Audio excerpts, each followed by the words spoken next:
All right, more Disco Elysium. Oh, am I having a thought? Hey, psst. Who, me?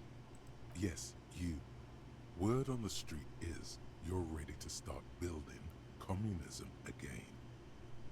Again? Yes, you're ready to start building communism again. You've built it before. They've built it before. Hasn't really worked out yet. But neither has love. Should we just stop building love, too? Well, love has worked out really well for me. I'm a love winner. Good. We need tender men like you building gargantuan communism.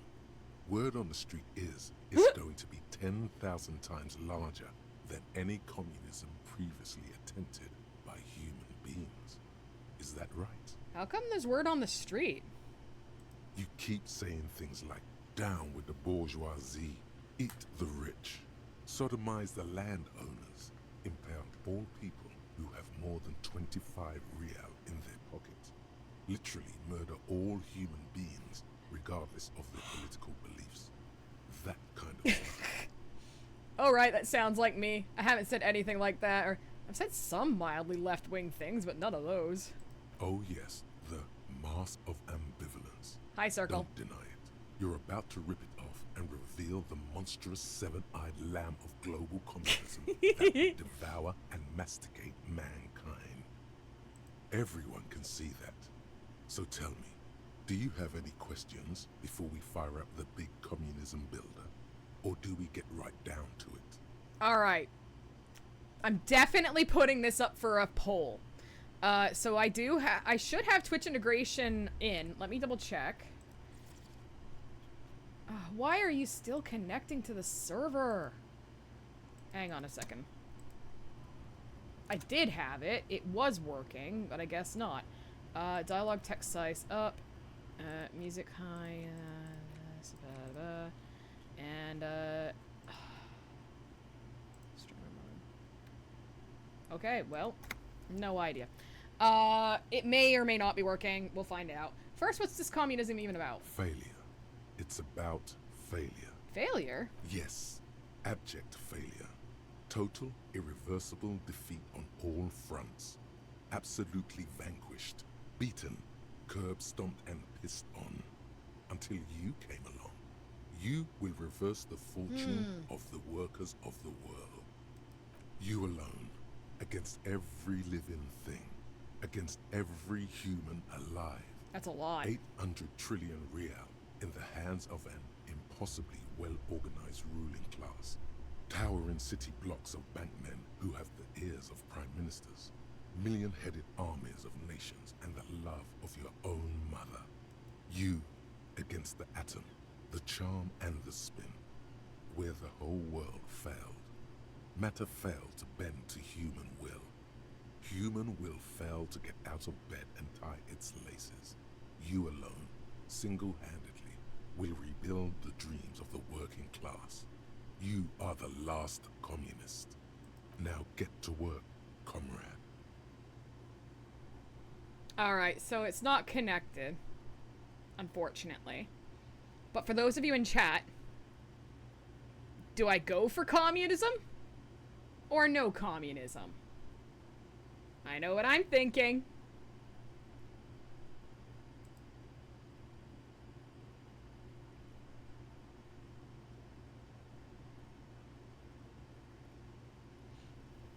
I'm going to the one place that hasn't been corrupted by capitalism. Spice! Oh yeah, get the firing squads and the animal wagons ready. Wait, firing squads? You didn't say anything about those. Too late to back out now. You can't make an omelette without breaking a few million eggs. Roll your sleeves up further and breathe in the pristine air. Finish the thought. Mazovian social economics. Okay. I have unlocked communism.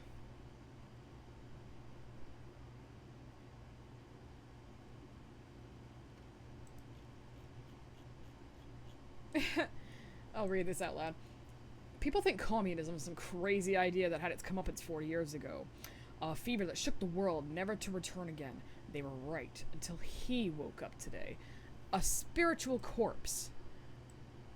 Responsive only to the call of Commodore Red, prostitutes, and Krasmazov. I just realized I didn't tell anyone I was live. Give me 2 seconds.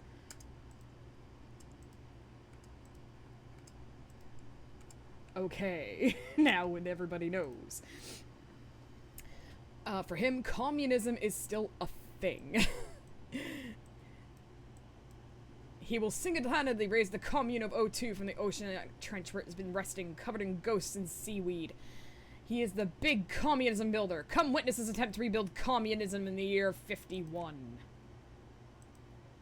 I need more HP. Alright, alright. I gotta definitely try that.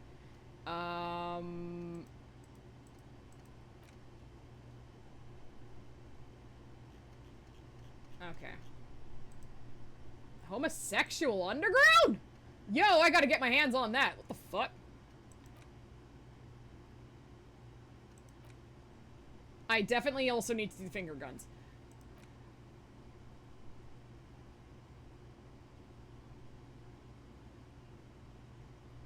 I think I can forget this one. I can't forget it. Okay, I see. So, what the fuck was I doing?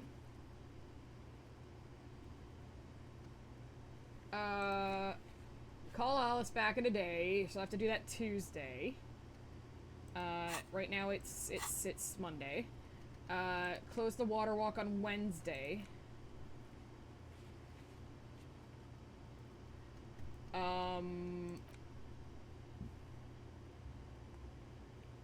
Unruly union men gathered in the mess hall. They're not there today, but most likely they'll eventually show up.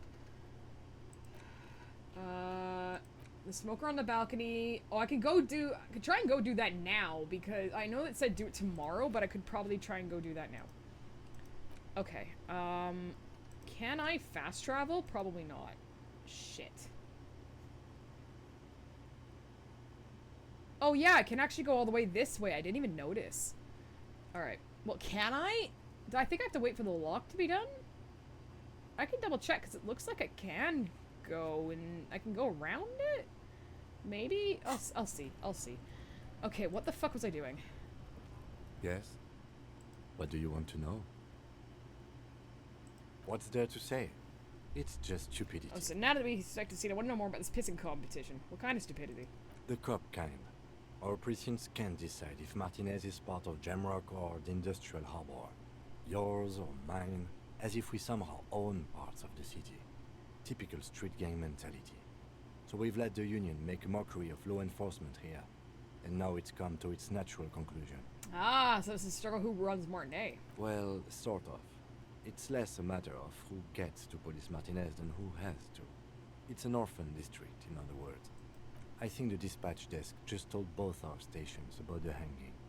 There was quite the brouhaha at the 57th, I can tell you that. Time to settle it, they said. Cop off.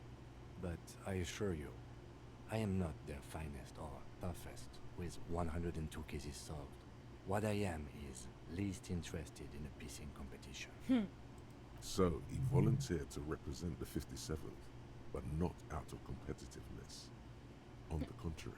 I wonder what this says about me, that I was sent by my station. He raises an eyebrow, thinking it best to let you make the next move. Okay, I got a choice. Ooh. I was sent to teach you a lesson in style. There can only be one conclusion. I'm the finest we have. A hero cop sent to outperform you in every way imaginable. I must be an augury, an apocalyptic omen sent by my people. Can you guess my message? I probably have an unbelievable kill count, or I'm gonna leave why I was sent unspecified. The silence carries. So you volunteered to spoil it. Yes.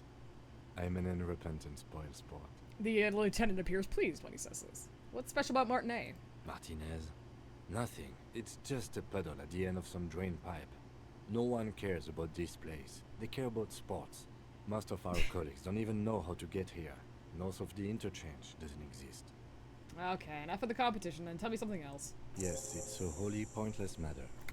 Forget I ever mentioned it. He's actually glad it's addressed now. Nah, leave that for now. I know I've got this thing about, you know, doing these, but I kind of also want to, like, not. I'm glad I can also, like, hold this down and run. I'm glad I figured that out from last time. Oh, hey. Ah, for fuck's sake!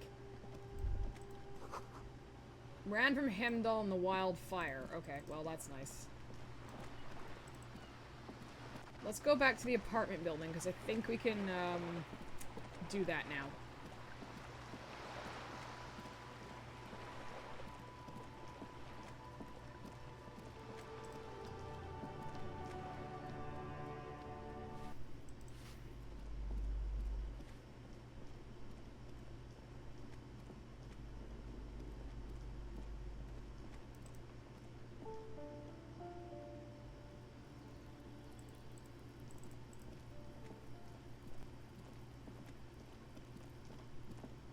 This door is made of metal and appears to be reinforced. Someone here really values their security. Knock. No one answers. We should return tomorrow. Tomorrow at 9 p.m. Okay. That's what I thought. So, I haven't got enough money to rent the bedroom, so I can't go to sleep, which sucks.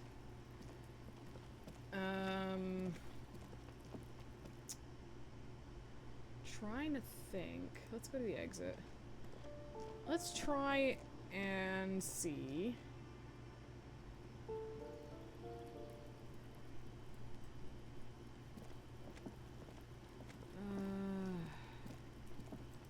What is this? Okay, cool. The barrels are half full of rainwater.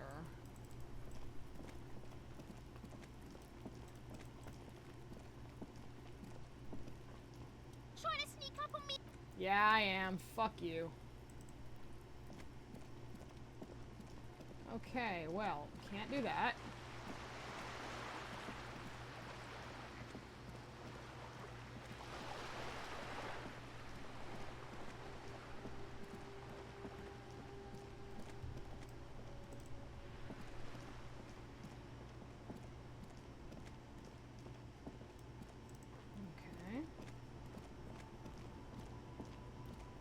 Just kind of trying to figure my way around.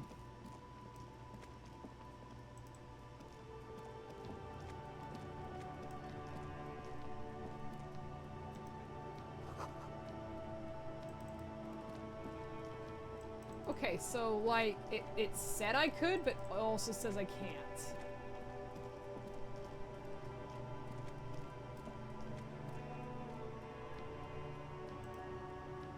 So there's nothing I can do here.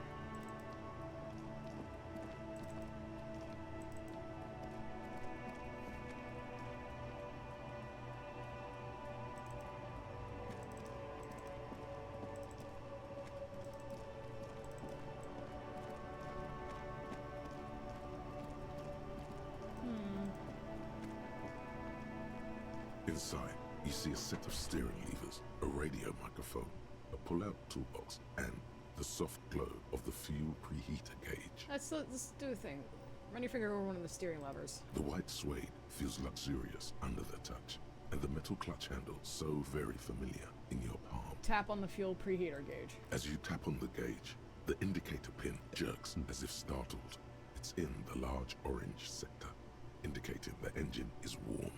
Next to the gauge is a red switch labeled heat. Now, that's enough fun with the foldable headlights. I know they are mesmerizing. They're also fragile. I'm not going to turn it on for you again. Kim, what are we looking at? What is this machine? This is the Bsky, my motor carriage. You can use the toolbox and the radio if you'd like. Can we turn it on and drive somewhere? No, I'm afraid not. We have a murder case on our hands, remember? Yeah, that's supposed to be what woke me up when you arrived in Martinez, the infernal noise. Yes, sorry about that. The Bsky does have a rather distinctive engine sound. He says it with very badly concealed pride. Do all policemen in the RCM have such cool motor carriages? The Caprice motorcar does provide most of our patrol vehicles, yes. Look around again. In the cabin, you see a set of stairs. This is Precinct 57. How may I assist you? I need you to connect me to a civilian, a Sylvie. She may have reported a murder. Have you heard back from the ICP about the serial? No. Of course. What is the number, officer? Kim, didn't Garte give you Sylvie's number? Yes, hold on. Her number is 005 1944 298. Okay. Proceed. Hold on, officer.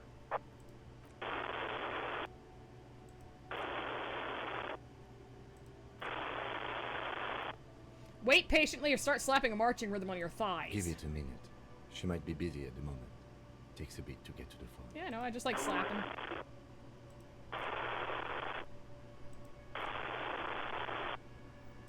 Officer, I have Sylvie Malaika on the line for you. Excellent. Yes, hello? A female voice greets you through static. It sounds like she's a million miles away. Hello, this is the police calling. I have some questions for you about your last days at work. Oh, right. Hello, officer. What can I do for you? There is no resentment in her tone.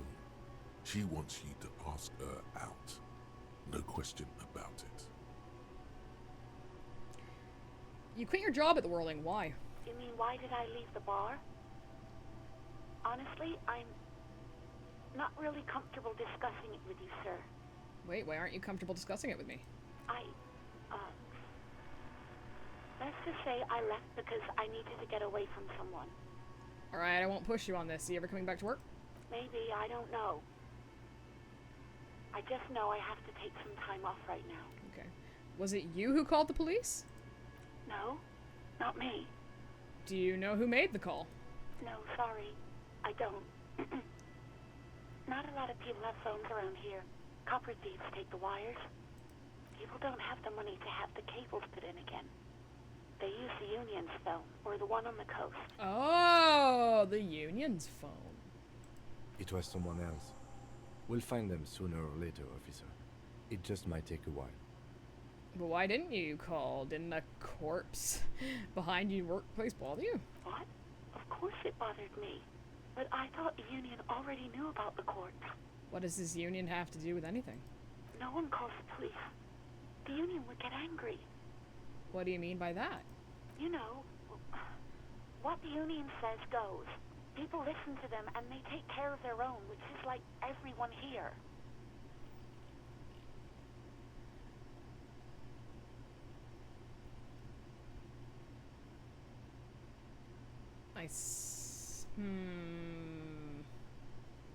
I am the authority here. Looks like there's a limit to my authority then. Mm-hmm. Tell me, why exactly did you let a corpse hang in your own backyard for weeks instead of calling us? I didn't want to get in trouble with the others. Oh, the others. Push her further. Show her the error of her ways. What others? The other people who live around here. Local people. I didn't want trouble. What trouble? You don't live here. You don't understand. Squealing is frowned upon here. Everything is dealt with, well, by the Union, internally. Okay. Please, I just didn't want any trouble. Okay. You do? What else can I do for you? Yeah, go on. Have you seen my badge? Yes, I know who you are. You're a police officer. The law. My badge is missing. Have you seen it anywhere? Oh, no, I haven't, sorry. Shit. Real policemen have uniforms too, by the way. Where's yours? Kim doesn't have a uniform and he seems real to me. He's in plain clothes, voluntarily. It's different from not knowing where your uniform Fuck is. you, I don't have a uniform. There are officers who wear the signature Perseus black uniforms to the highest ranks in the RCM and end up buried in them as well. Others do it more casually. Looks like you're one of them. Have you seen my gun? Please, no. Not this again. Everyone saw your cool gun, detective. She sounds beyond exasperated. I showed you my gun? When did it happen? You were trying to impress some people with it. Everyone was eating, and And what? What did I do? you were waving it around in everyone's face, begging them to describe it. You said it calms you, and then you started making suicide jokes. It got pretty graphic. Holy shit. I should have killed myself. Why would I threaten to kill myself? I mean, look at this world. I would love to stay. Okay, I don't know what to say. Or, yeah, but what happened to my gun? Okay, I don't know what to say. Me neither. Oh, what happened to my gun? No idea. All I know is next you were waving around money instead, saying things like big bucks cannot lie and guns can't buy money, but money can always buy guns. True. It almost looked like you pawned it. But believe me, I did not ask. Uh-huh. Yes. Okay, so that's how you find out to go to the pawn shop. Got it. Have you seen my policeman uniform? Uniform? I never saw you in any uniform. You had your things on. The disco things. Okay. Do you know my paperwork ended up being in the trash? Well, you tried to jam it down the toilet, sir. Clogging it completely. Well, I had a fucked up night. After I unclogged the toilet and retrieved the paperwork, I threw it out in the trash, thinking you didn't need it. I am sorry about that. Anything else, Detective? Now grab a coffee. No, absolutely not. Ow. That came so fast, you can't but wonder what else she would be good at. Yeah, that's what would she be good at? Baseball, ring-a-bell quiz shows, catching keys in the air, petting an angry cat. I think I got everything I need, thanks. I do hope so. Please, don't call me again. Bye. Wait, why did she... Oh... Alright. 58% for empathy.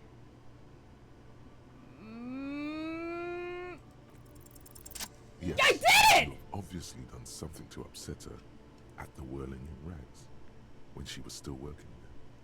Wait, before you go, you're mad at me, right? What did I do? I can't remember anything. I'm not mad. It's just you were so drunk and so emotional all the time, and then the skua thing happened. Just made me want to quit. What skua thing? The stuffed bird. Oh! Skua. You threw it against the wall while screaming, "Fuck that bird," and laughing like a maniac. Fuck that bird! I think you said it had been giving you shit ever since you got there. This sounds like me, alright. This doesn't sound anything like me. I love birds. Bitch, bird got what was coming to her! That would be me. That'd be me. In all honesty, I don't like birds. They're all evil. And why do I always end up screwing everything up? That sounds like me, alright. Didn't seem like you had fun doing it, though. So you're telling me I was the one who made you want to quit? Yes, obviously. You were the worst client I've ever seen. And I have seen so many assholes in this place. I've had sailors fighting, union guys grabbing my ass, kids stealing booze. Once a guy was glued to the karaoke machine every night for 2 months. But you... I want to know what I did. Well, you were worse than all of them. Honestly, you were getting borderline aggressive. Even about little things like not turning down the volume at 3 a.m. I even liked one of those songs you kept listening to on repeat. No more. I hate it now. What song? We Go On by the O.O. I can't listen to it anymore. You've turned it into a parody. Sorry about the song. To hell with that song. Then there was your room. Your project. An experiment to see how bad it can get in there. Uh-oh. I tried to send the cleaner, but you wouldn't let me. Threatened to make me understand.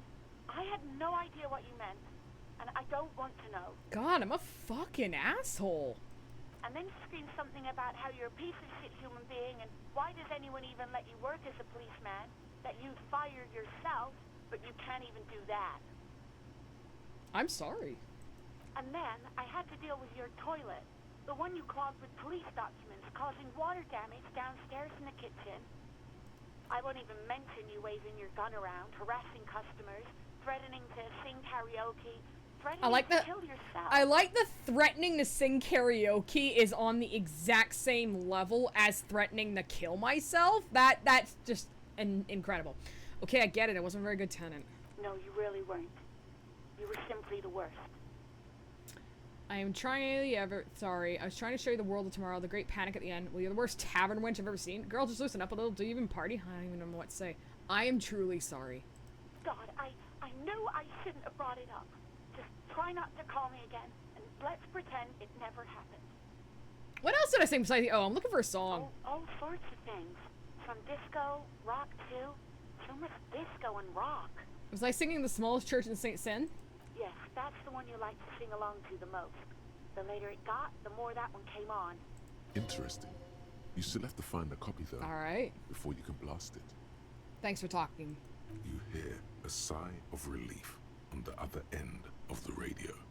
Wordless, the call breaks. Then, the already familiar voice. Anything else I can help you with, officer? Have you heard back? No. And I doubt they'll get back to me before tomorrow morning. Anything else? No, I'm done. 57, over and out.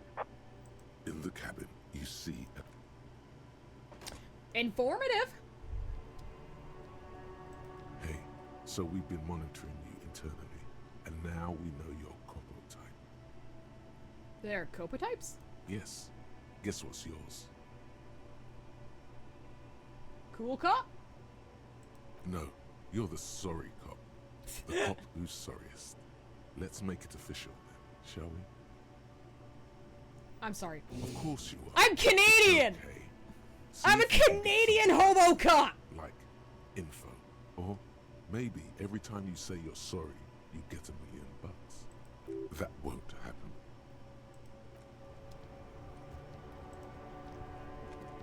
We should think about calling it a day, maybe. The nights are still miserably cold this time of year. Oh, but I haven't paid the cafeteria manager for damages yet. We should take care of that then. I don't have the money! Let's talk to him anyway. An officer of the RCM shouldn't be sleeping in the street. We'll figure something out. Well, thank you. I do, however, want to unlock another spot. And I want to start doing... What's rigorous self-critique? You're one sorry piece of shit cop. A cop penitent, a flagellant cop monk. This is not the right line of work for you. You should be groveling at the feet of a feudal lord, providing lurid evidence against yourself in Mazovia's show trial, or ripping the flesh from your back with a cat of nine tails. Whatever made you this way, you can be damn sure it was your fault. Do it. Really criticize yourself. Who knows, you might uncover something of importance from your guilt-ridden past. I'm gonna need to do finger pistols.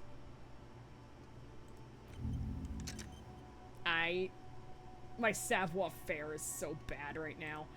-2 savoir-faire. Oh god, my pants are doing that to me.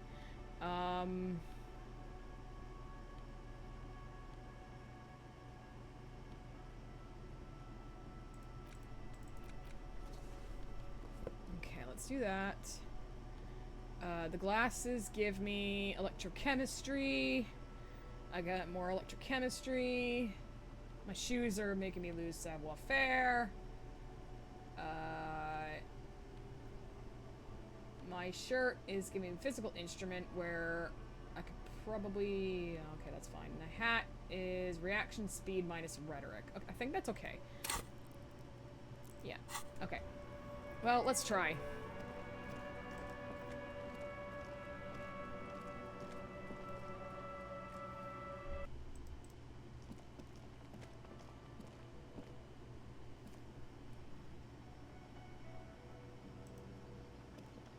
Now that I know I broke the fucking bird, maybe I can apologize. Can I help you? So about that money I owe, Yes. Have you got it? I was wondering if we could come to some sort of arrangement for tonight. Does that arrangement include you paying me what we already agreed you owe me?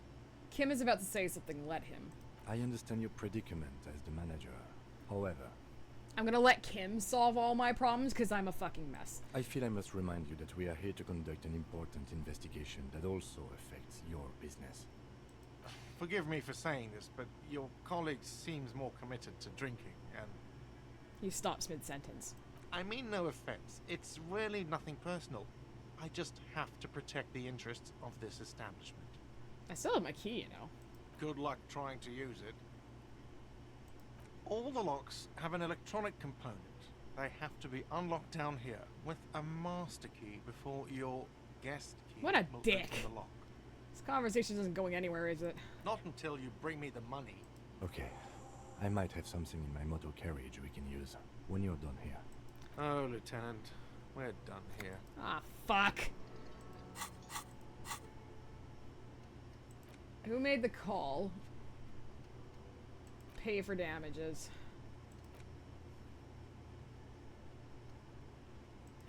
Alright.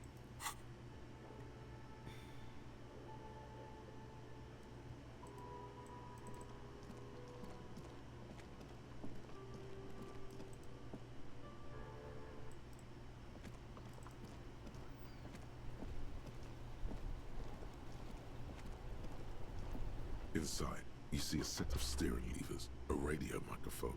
I have something here we could sell. Look in the back, Oh. in the suspect transport enclosure. Transport enclosure.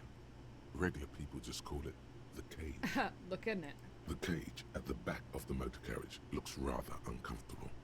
4 shiny hubcaps are stacked against the seat. Huh. Their silver edges sparkle in the dark.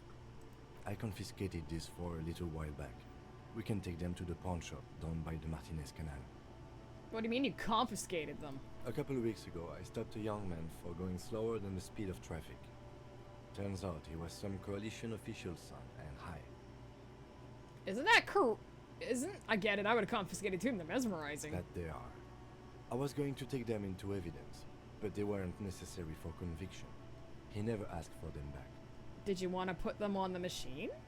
No, that would be silly. I don't know why I kept them. It doesn't matter. Oh, Put them in Kim! the SMC anyway. A cop with spinners. That would be outrageous. Yeah, outrageously cool! He flashes a smile, barely visible in the dark. I'm sorry I have to sell them because of me. As I said, they are useless anyway. I should have remembered I have these earlier. Thanks, I appreciate your help.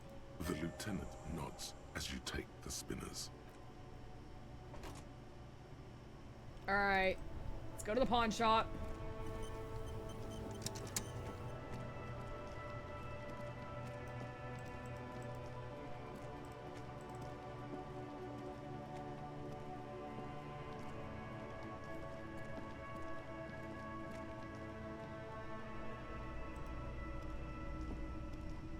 Hello, hello. Let me know if I can help you with anything. There's something I'd like to sell. Yes, we'd like to sell these hubcaps. Roy takes the hubcaps from the lieutenant and inspects them. The spinners appear iridescent in the dancing light of his pawn shop. Yes, these are very, very good. Did you defraud some foreign prince for them? Jump-a-mesk banger? No matter. I'll give you 200 real. No one was defrauded or jumped, I assure you. The lieutenant explains as the pawnbroker opens the register and counts the cash. Of course. I meant no offense. 200 real for you, officer. Delightful doing business with you. Do come again. Thank you. He takes the cash and turns to you. Here's the 130 real you need for your bill. Do not waste it. The rest goes in his pocket. Kim is fucking smart not giving me that money. Anything else you're thinking of selling? I don't have anything to sell. Another time, perhaps. I want to ask against my missing gun again. Sure thing. I never can find the buyer. My apologies, officer. A Right. needle in a haystack. There is nothing you can do about it now. Sure, man. Alright. Yeah, there's nothing I can do. I know I sold my gun.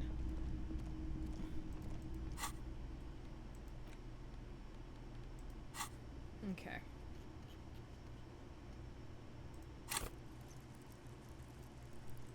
Alright.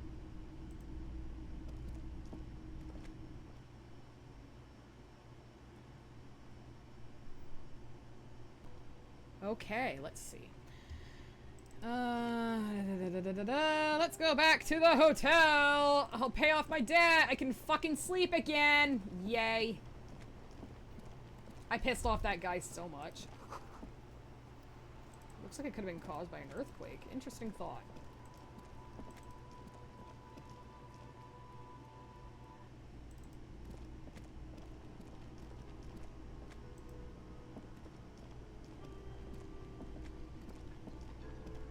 Can I help you? So about the money. Yes. Have you got it? I have your money. Well, Sorry for the trouble. great. Thank you, officer. That's all I want. payment for services rendered. If you continue to stay here, I just ask that you please pay your nightly bill in advance starting tomorrow. He's not sorry about his behavior for your sake. Now that you have money, he really wants to make sure you're not angry with him. The electronic lock to your room has been disabled till 9 p.m. tomorrow. Please pay for each night in advance starting tomorrow. 20 real per night. I'll take Okay. a room here too. He opens his wallet. Of course. Always happy to have officers from the RCM as guests. Anything else I can do for you? No. Okay, I'm gonna go to bed. Maybe I can get my fucking tie. That'd be nice.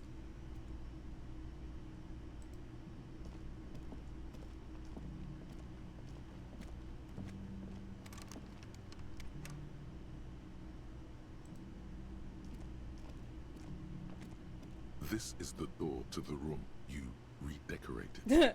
Good night, Lieutenant. Just a moment. We should talk about our progress on the investigation. Let's go out to the balcony. Alright, let's go. A stupid ass coat. I need more pants. The air outside is brisk. The lieutenant is silent for a moment. He listens to the traffic hum. Then, Now then, we should talk about the investigation. But I also feel you're a bit hazy on the RCM. He smokes. Our role here, our rights, our jurisdiction, basically. I didn't know you smoked. I have a cigarette every night when I go over my notes. It's something of a ritual. oh man, he looks so devastatingly cool with that cigarette. How'd you get so cool, Kim? You mean this? This isn't cool. It's an unnecessary trial of will and unhealthy. Ooh, that music's a bit loud. Hold up. There we go. Keeping the habit within the parameters he's given himself takes a lot of focus. It would be easier to simply quit. Yet, were he to quit, he would lose the cool factor. This man relishes his cool quite a bit, below. Hey, Swift. Yes, it is. It will be from 5 to 7 PST. So I'll be logging off at 4 PST and coming back at 5 PST for that, specifically for Jackbox. Hope to see you there. Right then, the debrief. Yes. It's been a long and eventful day. How do you think today went? Well, we inspected the victim's body, so that's good. It was not easily approachable in that state, but we did it. I would say our Ow, initial inspection motherfucker! was very and we have solid leads to follow up on. The body is still hanging from that tree, which is unfortunate. But we performed a thorough search of the premises of the crime scene. That's great. I generally prefer to start with searching the scene and then move on to removing the dead bodies. It's not my job to evaluate your methodology, officer. I'm just going through the facts. As for the interviews, we weren't able to find the union leader, Everard Clare, much less interview him. So that's on the to-do list for tomorrow. We tried to interview the Wild Pines rep, but she asked us to do something for her first. Fine, so be it. I have a feeling Joyce knows how dangerous the situation really is. We have to get her to talk to us. He purses his lips. Above all, though, today was exhausting. What's with all the running? We run a lot. He doesn't stand up Precinct 41. Oh my god! I can't believe it actually addresses that. I have a really good theory about why you're running so fast, son. Just you wait until we get up tomorrow. Yes, it's part of the Jam Rock Shuffle. I don't like to waste time, you know. My mind moves fast. The rest has to try to keep up. I'm training for a long-distance run. I want to raise money for charity. Yeah, that's just how we roll in Precinct 41. Or I don't know why I do the things I do. I don't want to waste time. It's impressive, especially for a man your age. And in those hills. I have calves for days. Nice shoes, by the way. I like the green. Goes with the orange.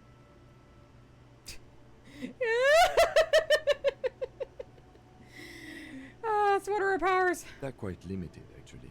The power officers of the Rebachol Citizens Militia exercise most frequently is imposing fines of up to 1,000 real for offenses, in accordance with an interdepartmental schedule. Wouldn't that be an easy power to abuse? Yes, although indirectly, as citizens can always request records from their local station. Officers of the RCM have been known to take bribes of less than the prescribed fine amount. It undermines trust in the RCM. Okay, what else? We can arrest people, of course, but rather than bringing someone in directly, it's preferable to serve a station closely. It prevents confusion and overcrowding.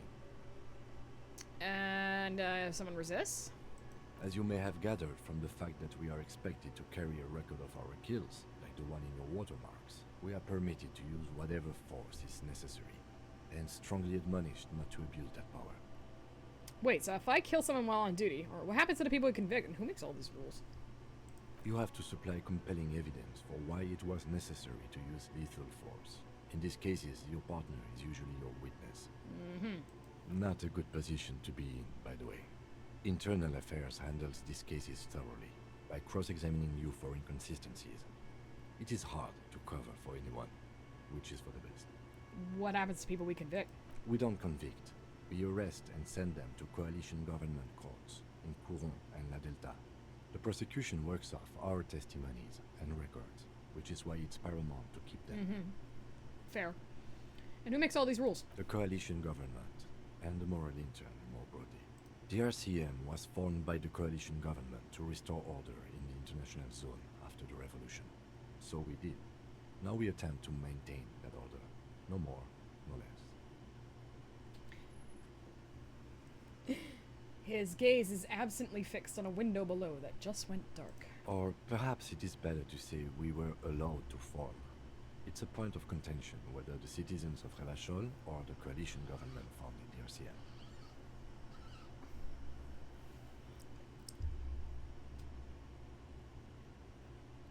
Say nothing.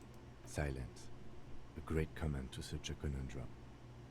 The Moral Intern, what is it? The Moralist International are the world's largest political organization. You know who they are. They have been running this place after the revolution failed. I really don't know. That's how bad it is in here. Okay. They're a union of center-left and center-right parties across the Real Belt. Our coalition government is just one of its many projects. They also run the ICP, EPIS. The Insane Clown Posse? Organizations in the world. They run the Insane Clown Posse? Hatchet Man? That's their symbol is Hatchet Man, and they don't believe in magnets.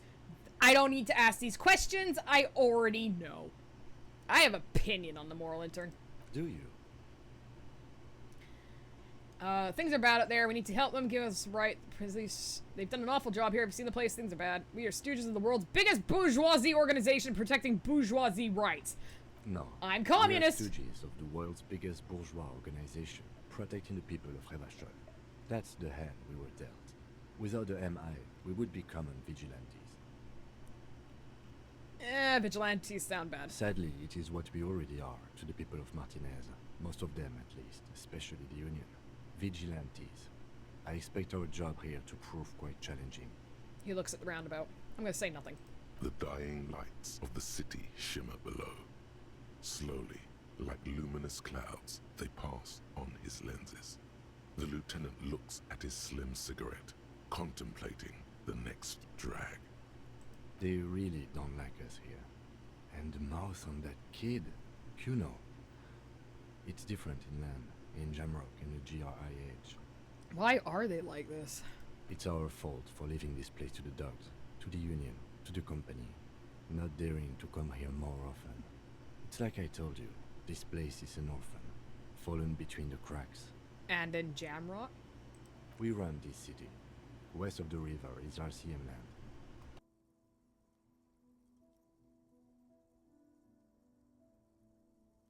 He looks at the dark silhouette of the equestrian monument cutting into the night sky. It's incredibly hard.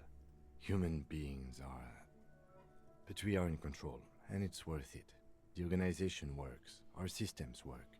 If they didn't, the city would disintegrate. I hope our investigation will help improve the situation here, at least do some good. Me too. But I wouldn't count on any drastic changes in our lifetimes. Thank you for this. Yeah, it's getting very cold now. Let's go. Yeah. Ooh, a new skill point. I think I will put that into... I put that into something. Suggestion? Shit. No. Okay. What am I really bad at? Let's see. Man,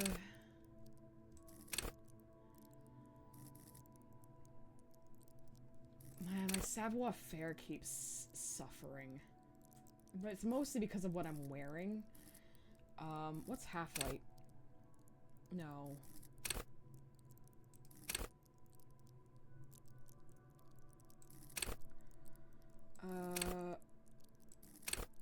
Empathy's pretty good. Inland Empire sounds good. Hunches and gut feelings, dreams, and waking life. I like that. Except changes in clothes. Okay. Alright.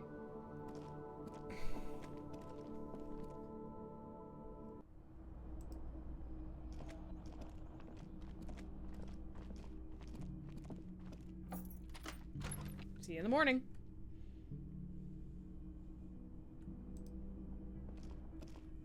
Bye. The window stands broken in its frame. Cold wind blows in. Oh my god. 92% has been here a while. The shards face outward. Whatever broke this window came from the inside. Did I break it with my own hands? A fine web of scarring covers the back of your right hand, but none of it is recent. What did this then? More likely a projectile than a held object. There are no fragments on the floor from pulling a tool back in after impact. Assess the size of the impact. It is too large for a bullet, yet too small for a piece of furniture. You're looking for something heavy and larger than your fist. The shoe you found on the balcony fits the hole almost as well as your foot. It would have also been heavy enough if thrown with force. Congratulations, you smashed the window with your own shoe. Maybe I was trying to hit someone? And maybe, just maybe, you succeeded. We'll never know. Or maybe you were trying to smash your own reflection in the window pane. Ooh. This fan has two chain pull switches. One ends in a tiny fan, the other in a light bulb. A truly horrific necktie has somehow attached itself to one of the blades. Or has it been consigned there as punishment? You feel as though this creature is your friend and wants to reattach itself to your neck so that you may continue your adventures together in this strange world. God damn it. What if I took off the clothing that was... I can't fucking do that. Damn it! Hold up. What is... Take off my pants. Take off my shoes. I look fucking terrible. This fan has two... Or has it Damn been it! consigned there? No! You feel as though this creature Okay, is the your very friend next... and wants to The very next one I do, I'm going to fucking, I'm gonna fucking put it into savoir-faire.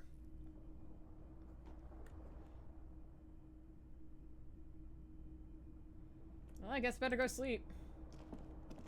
The bed is cold and not particularly inviting, but it's yours. The sheets look awful. Crawl in. The sheets feel at once coarse and clammy against your skin. The bed sags beneath your weight as you stretch out and finally close your eyes. Can't wait to have wicked nightmares. And then sleep. And then sleep doesn't come. But I want to sleep. Obviously, you're in bed with your eyes closed, but it's not happening. Why? Maybe it's the bed's fault. Check pillow. Its synthetic filling has separated into hard lumps. Oh, I hate the that. pillowcase smells oddly. Check the blanket. It barely covers your toes, stretching over your soft belly. This is your body here, intimate and warm, breathing. Under your thrumming eyelids, you see a dizzying array of colors. You won't get off this carousel quite so easily. Uh-oh. Roll over the other side. It's a little better. Colors, scenes, and half-formed phrases still litter your mind. Part of you is still trying to solve the case, isn't it?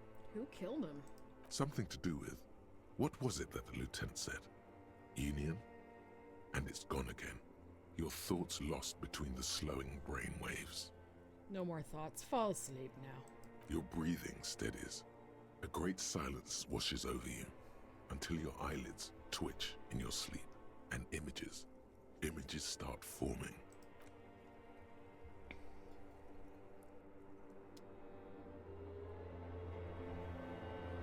Oh, am I in my own dream?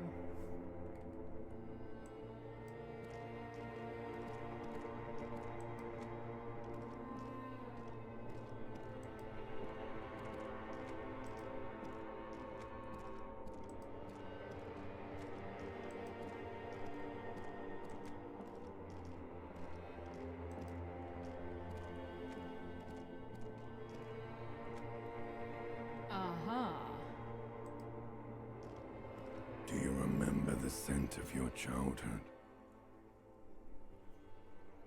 What is this? What it says on the can, Harry. Answer the question. I was born in a hospital where people usually go to die. You're not kidding anyone, Harry. You don't remember shit. Tell me. Do you remember your wife's hand on your face? Tell me what this is. I'm not answering before you tell me who you are. You know who I am. I'm the bad day.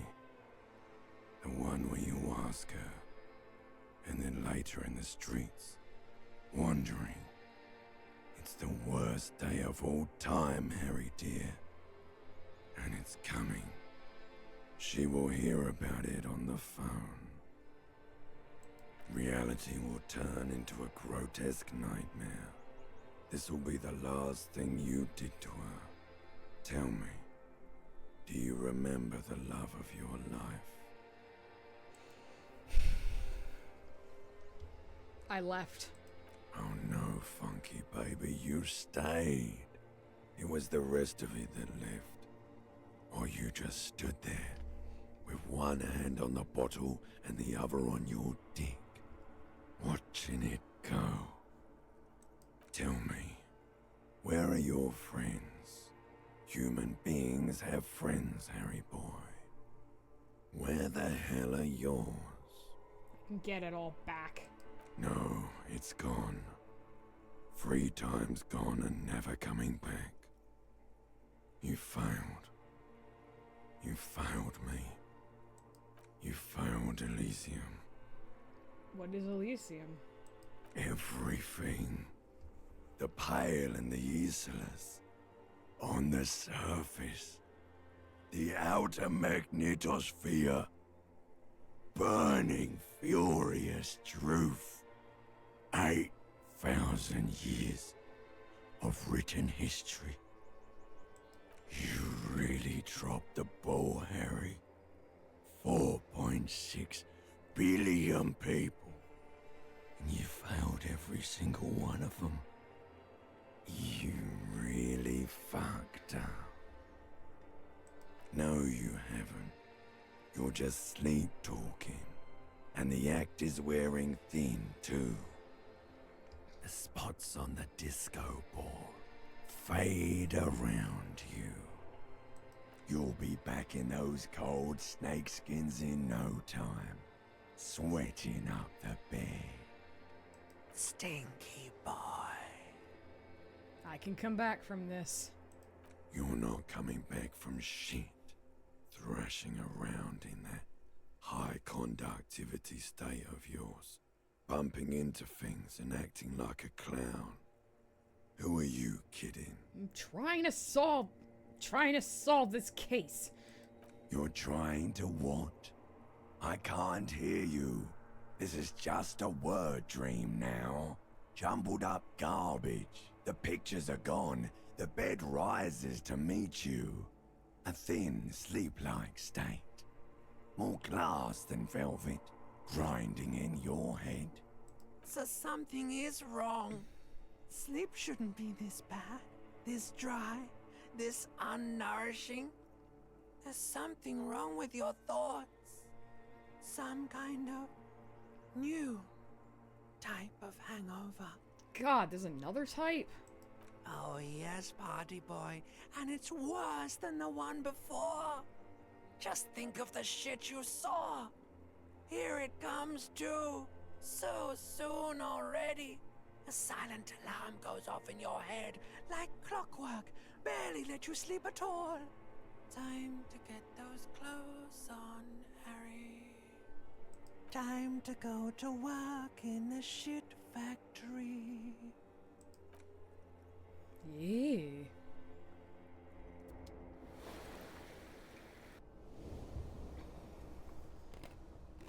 Okay.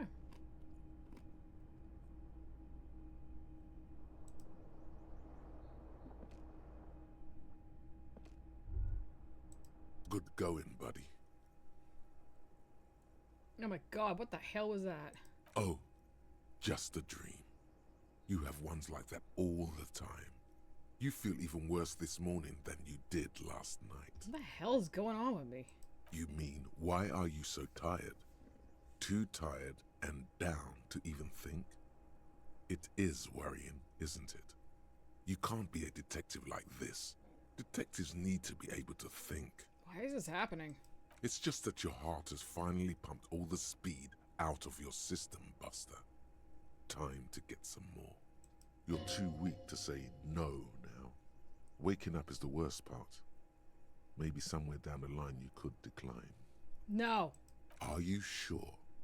Ready to live as this pathetic shell of yourself for days? Basically, a week? Let's be honest, 2 weeks. Maybe 3. You won't make it. Half the town will be dead by then. You will be fired. Nope, I can do this without the speed. Half the town won't be dead. Suit yourself, slow, sad shell man. See how you do without your spark. Blow me.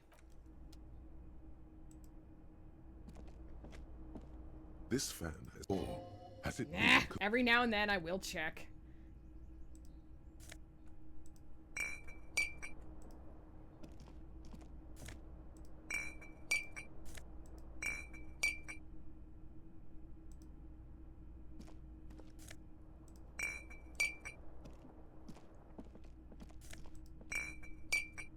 Okay, got some bottles, I think. I don't know why I can't get this bottle.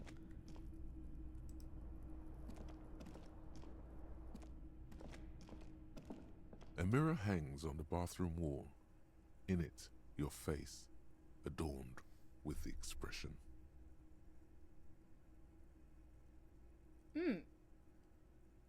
Actually, items. I have a flashlight and a pry bar. What about pry bar?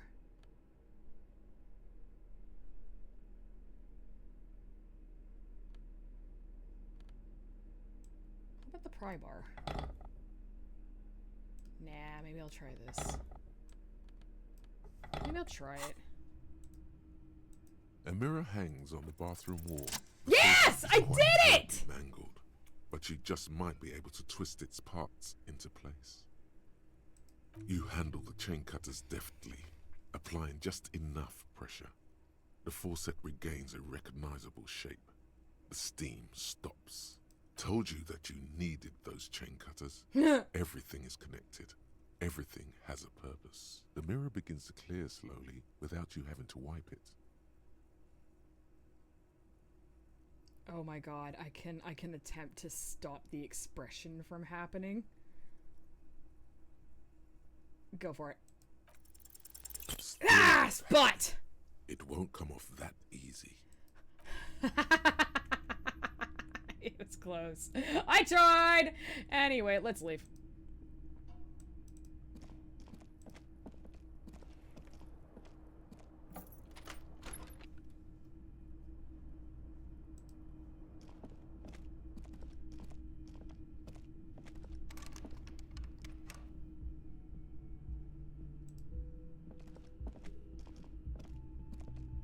The door is closed. Still nothing. Alright. So we're on the second day. They're here!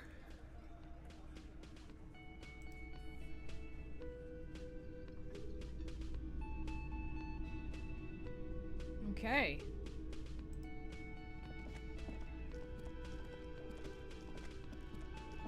Morning. Looks like we can get to work at once. The Union muscle turned up. They look rowdy. We should talk to them. Are these the men Garde told us about yesterday? I completely forgot. Sorry, I had a rough night's sleep. It's them by the looks of it. Loud and nasty, just like the manager said. One loose thread less to worry about, and one big problem to replace it. What do you mean, rowdy? I mean ungovernable. Martinez isn't exactly enthusiastic about the RCM being here. They prefer to be policed by the Union. These men here, men who drink beer for breakfast, there's talk of an armed wing of the Union called the Hardy Boys, who are responsible for state policing. I think it's them. Everything points to the Dock Workers Union. The belt used for hanging him, tracks in the mud, the circumstances in Martinez, my preliminary information, which may, of course, all be wrong. But we still need to talk to them, and it won't be easy. There are so many. Should call in reinforcements? That would just escalate tensions. No captain would sign off on it. Solving one murder isn't worth a conflict between the RCM and the Debarders Union. In fact, even the death of 2 detectives might not warrant an all-out war. So let's keep a cool head, okay? Okay. One more thing before we do. We don't have to talk to them immediately. We can walk right past them, continue with our business. Good. A power move. Purposefully concentrate on something else first. Yeah, streetwise. Zoom right past.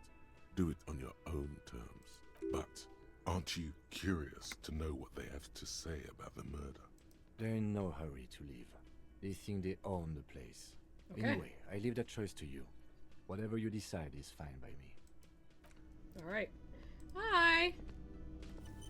Just a moment. The old woman turns back to the cafeteria manager. She's agitated, judging from the way she keeps pulling at the frayed edge of her blanket. And there's no public phones nearby? The closest phone booth is down the coast. Sorry for the inconvenience, ma'am. It's fine, I understand. Thank you anyway. I'm glad to see you again, dear. The lady is distressed. Perhaps something more upbeat might cheer her up. Howdy, Lena, what's kicking? Please don't trouble yourself about me, sweetie. I was just hoping to make a call, but the Whirling's phone line isn't working. A faint smile tells you she appreciates the effort, but at the moment her mind is on more serious matters. The Union office probably has a phone, but I can't really get there. Or to the phone booth down the coast. And Gary's phone is dead too. Wait, what's wrong with the phone line? The manager was vague about it. Why would he be vague about phone problems? This is something to look into later. Ask God, maybe. Why'd you need to use the phone anyway? To let the young woman who's house sitting for us know that we may be delayed. Morel, my husband, and our friend Gary were supposed to get back by Monday night. But they're still missing, and I haven't heard from them. They're all dead. I was also hoping she'd heard from Morel. Alright, I'll buy it. Has your husband gone missing before? That's just it. This isn't like him at all. He always plans his expeditions so carefully. But you have more important things to worry about. What is this expedition your husband was on? Just some field work, sweetie. Morel is a highly trained scientist. He and his assistant Gary are studying an extremely rare species of insect. But they should have returned by now. They were just going down the coast across the water lock to set a few traps. Ah, the lock. He said they'd be back on Monday. Oh, no. What could be keeping them? A car crashed. The water lock. That was broken. Could this be it? The water lock to the other side of the coast is broken. They're probably just stuck over there. Oh my. What happened to the water lock? Probably just some technical problem. Well, whatever the cause, I'm thankful. To both of you. You've spared me another sleepless night. You're welcome, ma'am. I hate to ask, but if your investigation takes you to the other side of the coast, please do keep an eye out for my husband. This will surely lead to a cryptozoological mystery with that extremely rare insect. Ooh! And if you see him, let him know Lena is waiting for him here at the Whirling. He gets so tangled up in his work that he may not know the water lock's been repaired. And it's cold out there. If I see him, I'll let him know you're here when or if I get there. Oh, you're such a dear. Thank you, sweetie. Tell me more about Mora, looks, character, relationship. Oh dear. I'm not sure where to begin. Well, what does he look like? Well, his expression is slightly grumpy, but his eyes are always bright and curious, like a small boy's. And his palms are quite coarse from all the field work, but he's quite gentle. Let's try this again. If I were trying to meet him on the street, what would I look for? Oh, well, he's a bit shorter than you, but with a larger frame. And he has longish white hair, usually a bit uncombed. You might say wild, even. The lieutenant pulls out his notebook and begins jotting down the woman's description. One other thing, he'll likely have all kinds of field gear on him, even if he's not out in the reeds, you know, just in case. All right. I hope I've been useful. That's all. Thank you very much.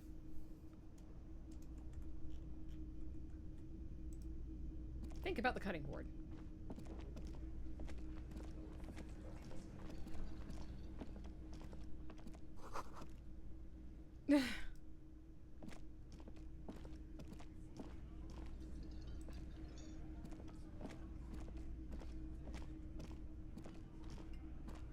Let me handle this.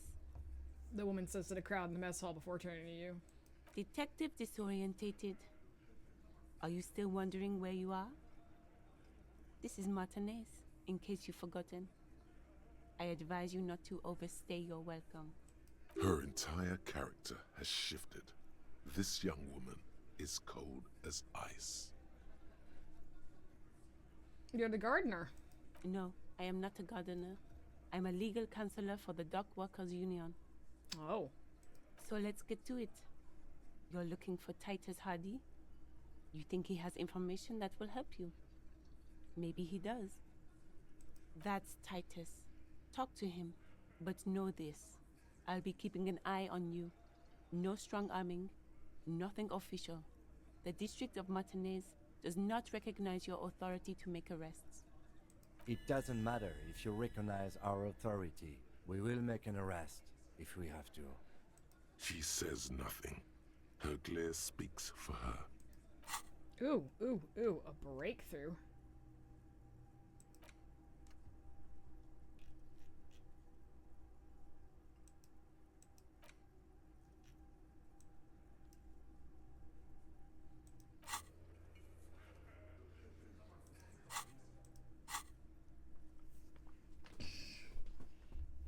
What if I want to talk to you, not Titus?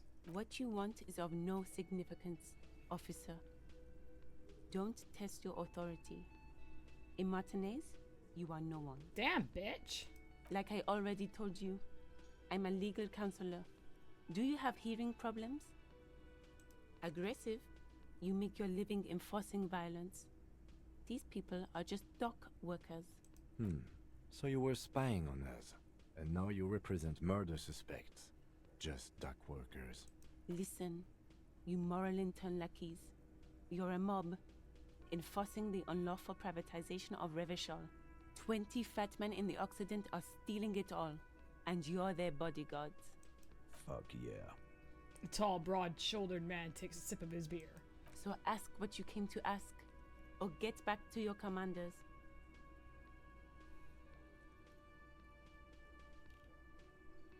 The world needs a financial buffer zone. No need to get emotional. The privatization is not unlawful. It's cool and funny. Maybe you're just not historic individuals. I don't know where you heard that, but that's wrong. The RCMP is principled and strong, like you socialists. I like that. Good start. Let's take it a step further. Armed uprising. What are the union's plans? Yeah, let's do that. Let's ask those questions. Let's. Finger pistols, 9mm. Snap, snap, baby. Turns out guns aren't that much for protecting as they are for attacking people.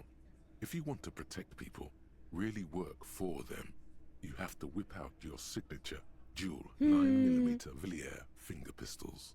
Who needs real guns anyway? That conversation you just had, it would have gone better had you snapped those bad boys at them. Note, 9mm dual finger pistols do not count for an actual weapon in a gunfight. Bonuses? +1 reaction speed, safety's always off. Empty hand slots give suggestion +1. Alright. Then I'm gonna get rid of that, And, I might as well get rid of my bag too, because I'm not holding things right now. Get those 2 suggestions.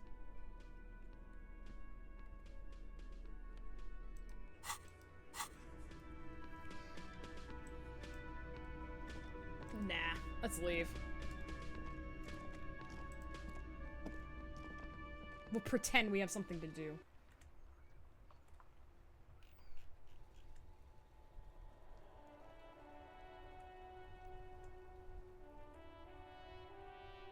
Actually, I want my bag back.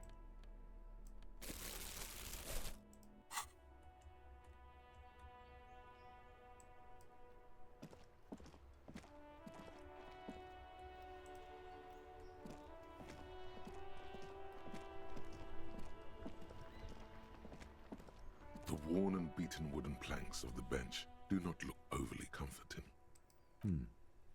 We can sit on benches after we've solved the murder. Let's go. You can revisit the bench if you... Right.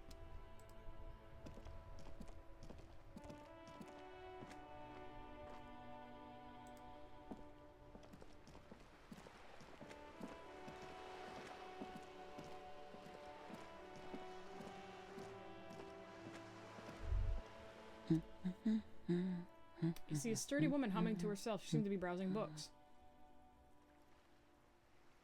Hello. Hello? Who are you? Me? No one. I'm just a working class woman. She doesn't really want to be disturbed that much. If she's such a working class woman, why isn't she working? Shouldn't a working class woman be working? Not all the time. Right now I'm browsing books. Even a working class woman needs something to read. Good, good. It is. I'm a policeman. I know you are. Everyone can see that. The rectangles. Do you need the help of a policeman? What with? What with? A lot of things. For example, people tend to go missing. Maybe your husband is missing. My husband? No, he's not. Oh, so where could he be? I don't know. At home now? Out drinking with his friends? Working? At 8 o'clock in the morning? Jesus. Where is this going, officer? So what I'm hearing is you don't really know where your husband is. Yes, but... I don't really need to know where my husband is. Not all the time. Wouldn't you like to? No. Maybe you're right. Maybe he isn't missing. Of course he's not. It's not like he's a pocket watch. I wouldn't lose him. Maybe your cockatoo is missing? I don't mean to disrespect, sir, but you are being a bit of a cockatoo here. For what it's worth, I agree. But cockatoos can't be stopped when they get ladies. It's better to indulge him at this point. What do you mean I'm being a cockatoo? Nothing. Go read up on them if you're so interested. There's a great book in the bookstore. Maybe you should. What if the cockatoo is your astral captain? Or your heraldic bird? You're being sarcastic. Please, let's do. The woman before you. I like that. That made me laugh. Hi, Ace Detective. Are you here for more books? Who is that? Oh, that's Auntie Billy. She's nice if a bit distressed. Why is she distressed? I think she is a bad husband. Not very nice or helpful. Oh. Oh, that's... No, sir. She's a working woman who comes to look at the books a lot. I think she is a bad husband. Not very nice or helpful. You can stop calling me sir. I am but a working man. No, sir, I can't. It would be too tiring to refrain from it. It's already tiring enough to remember to say it all the time. It's nice of you to say I could stop, though. I get it. I get you. I, for example, can't stop making this face. That's a friendly enough face, most of the time. That was funny. Alright, fine. Now I'm gonna go talk to the union idiots.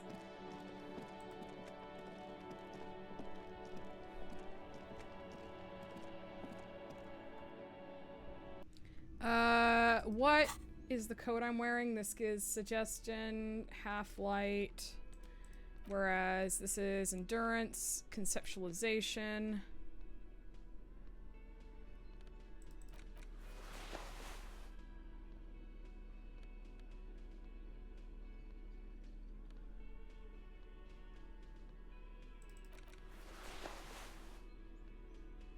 Hell yeah.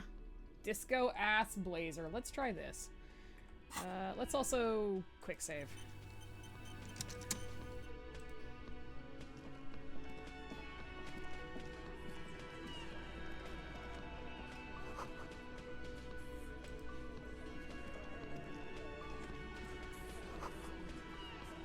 Hawthorn bushes outside.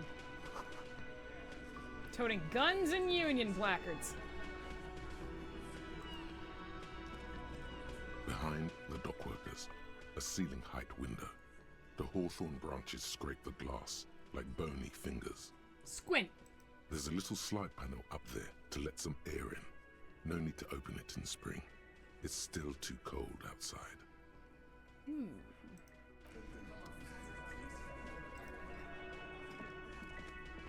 This is where you say your bed. A broad-shouldered man points at you with a beer can. Detective.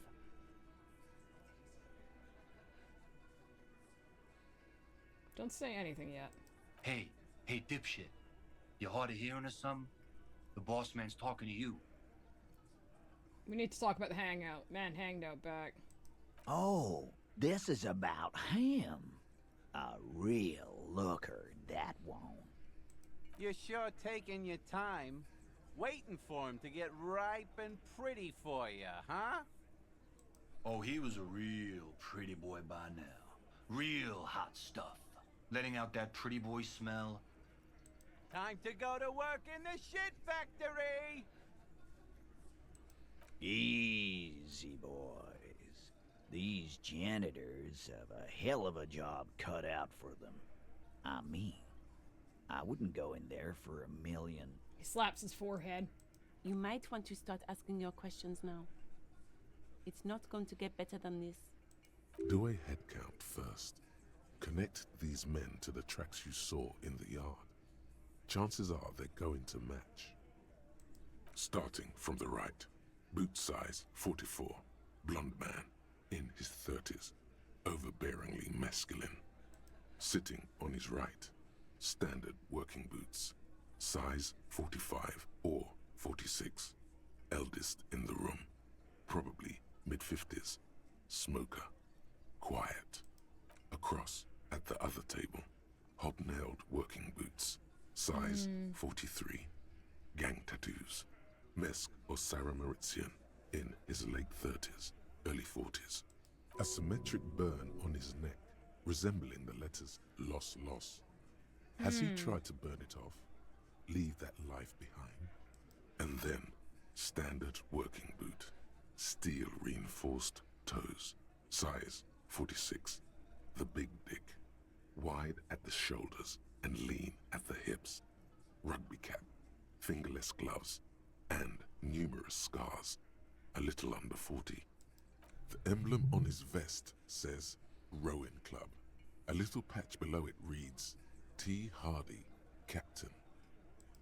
In the far corner, standard working boot, steel reinforced toes, size 44, 40-something, non-alcoholic beverage in hand. You squint. Is that a plectrum? Where? On his neck. Forget it. It's not important. Let's call this one the musician. And little guy? Size 41, with the light step. Not a child, after all. An older man with a rat face, mean, watery eyes, and 2 front teeth missing. In the middle, heaving and wheezing. Big guy. boot size Fat 46, Angus. deep marks, probably carried the victim over. He alone is 130 kilos. Add the man in armor, and you could easily exceed 220. In conclusion, these 7 are the actors on the crime scene. The footprints were theirs, but there's a discrepancy. One of them is missing, the odd soul. Exactly. You've stood there for about 4 seconds, not saying anything. Hit them with questions. Where's the 8th Hardy? The fuck is with you, fella? I found 8 sets of footprints, there's only 7 of you. Where's the 8th Hardy boy? What are you talking about, madman? There's no 8th Hardy boy. There's 7 of us and we're all here. Sizes you up. Or what? You want to be the 8th Hardy boy? We ain't hiring. Actually, boss, we've been talking and we think she could maybe... She? So there's an 8th Hardy, and it's a Hardy girl? Who might it be? Elizabeth? The gardener? Shut the fuck up, Glenn! I do talk. Pardon me. Now what the fuck do you want, cop? So let me get this straight. There is an 8th Hardy boy. It's a she, and you don't like us talking about her? That's right. We're not talking about this. This is a private Hardy Boys matter. Nothing to do with your shit. And He points to the lieutenant. you're not cops here. Don't go digging around if you don't want a bullet in the back of your head. I'm watching you. Good. We are all watching each other. The lieutenant Officer, looks your question. suspicious. There's no point in pushing it further, he thinks. This is already a victory. We'll learn more about this 8th Hardy sooner or later. The man hanged in the backyard. Did you do it?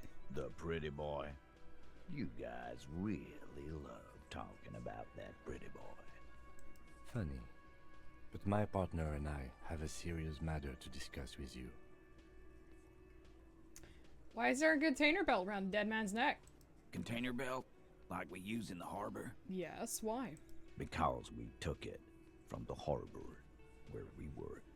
Then we went out back and used it to hang him. We did this together, all of us, until he was dead. That's why there's a container belt around his neck. There's a catch hidden somewhere. He didn't confess so that he could take them all away. It's too simple. But there's a catch. There is no catch. These 7 honest men have all equally come forth to tell you what happened, so that you don't waste any more of your time. You murdered him just like that? No remorse? Actually, hang on. Before we go ahead...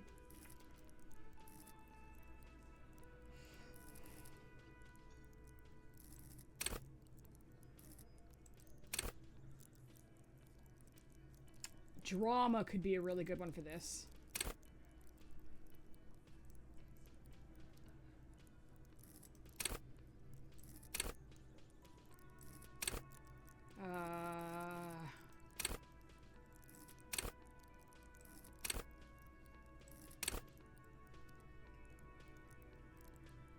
Let's see.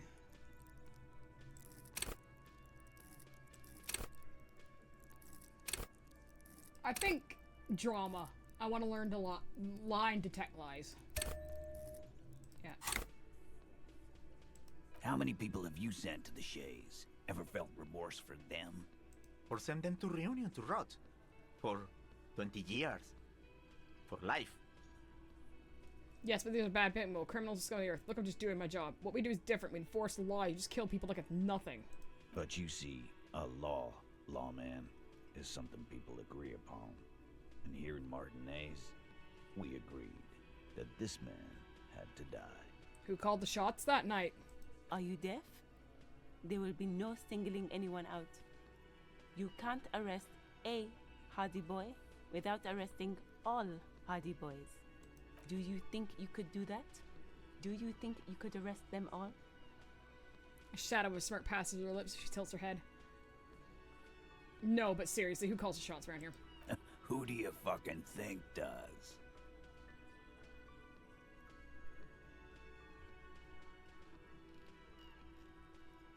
Points at Titus, you do. Points at other, thought she did. Points at Fat Angus. The biggest animal dominates the herd. I'm guessing it's a big one. Bows to the bearded man. Gangs are usually run by the oldest, most venerable member. It's the 8th hardy boy, the one who's missing. Big dick. Titus, no one was thinking. No. Fuck no! The big dick is right here, asshole. You're looking at it. Right. Fucking here. Disregard the outburst, officer. None of the boys have any comments on their power relations. That night, they acted as one. That's all. When did this hanging incident occur? You don't have to keep answering his questions. The fixer turns to remind Titus. I know, Lizzie. Relax. We killed him last Sunday night. Seemed like a good way to end the week. This is weird. How long have you known the victim? Known him? We don't associate with scum like that, asshole. Yeah! Who do you think we are? Quiet. He came around about 3 weeks ago when that Pines cow first sailed into town. Happy? By the Pines cow, you mean Joyce Messier? The representative for White Pines? The same company you are striking against? Pretends to check his notes. No. I mean the Pines cow. The stupid-ass cow they sent in to fuck us over. But you know what? He rubs his chin, pretending to mull it over. Why don't you ask her about the pretty boy? I'm sure she has interesting things to say when you ask her hard enough. That's enough insinuation for today, Titus. Officer, your interview is drawing to an end. Don't waste your last questions.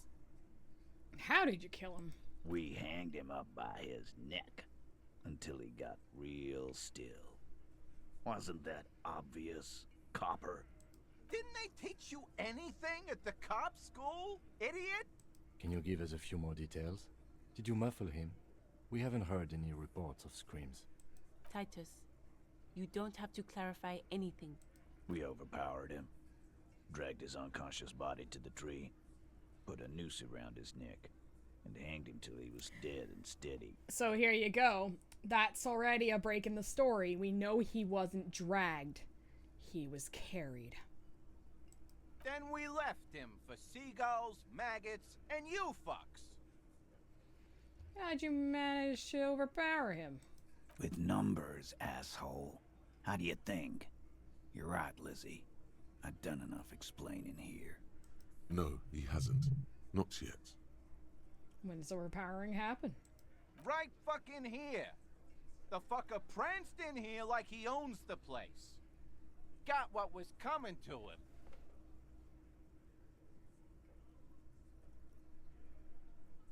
I'm gonna see if I can ask something else. Like what? Why'd you kill him? Why?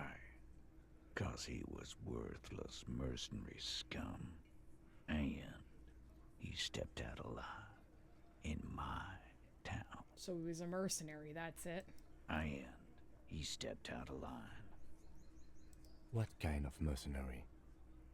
The kind that shows up when you start a strike.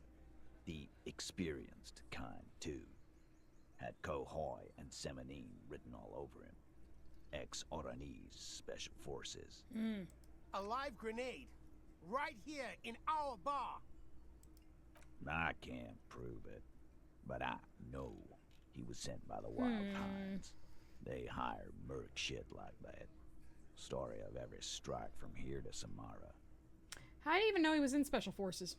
'Cause one night, he walked straight up to the mic and said, I'm RNE's goddamn Special Forces, and I'm gonna fuck you all. Really? Yeah, really. Had a gin and tonic up there, sang some RNE's paratrooper song, and said he's gonna fuck everyone. Sounds like my kind of guy. We couldn't believe it either, but he fucking did. Right there. Like some kind of animal. Sire, the tale is true. This is a serious violation of the karaoke code. Okay, besides crimes against karaoke, what did he actually do wrong? Wrong? He harassed women, raped one, harassed workers, threatened to kill some as a warning. Huh. There's a slight unease in him, suddenly. He regrets mentioning the rape. To kill us all, if we don't open the gates, if we don't let the scabs in, if we don't bend over. That was before he started coming here. Yeah, he said it was his favorite joint now. Started to come in here every night. Drinking, grabbing girls. Grab one of ours mid-karaoke, right there on the stage. He grabbed someone? Lieutenant is trying to make sense of this flood of information. Yeah, this girl's on the mic. A beautiful girl, young. Gets into the second verse of Lover Lake. The fucker grabs her legs, starts screaming. Show me your cunt! Why don't you show me your cunt? Then, he gets knocked on the head with a wine bottle. Doesn't even fall down. Was this the same girl who was raped, you said? Aren't you fucking listening? My man is talking to you. He took care of it. They got the girl out before anything else could happen. Yeah, me and Eugene got her out. Aren't you fucking listening? There's something odd here. Well, who did the rape then? This is a very serious allegation. No, you're not getting the name. That's a Martinez matter, and I'm not discussing it with you clowns. There's nothing you can do for now. He's stonewalling you.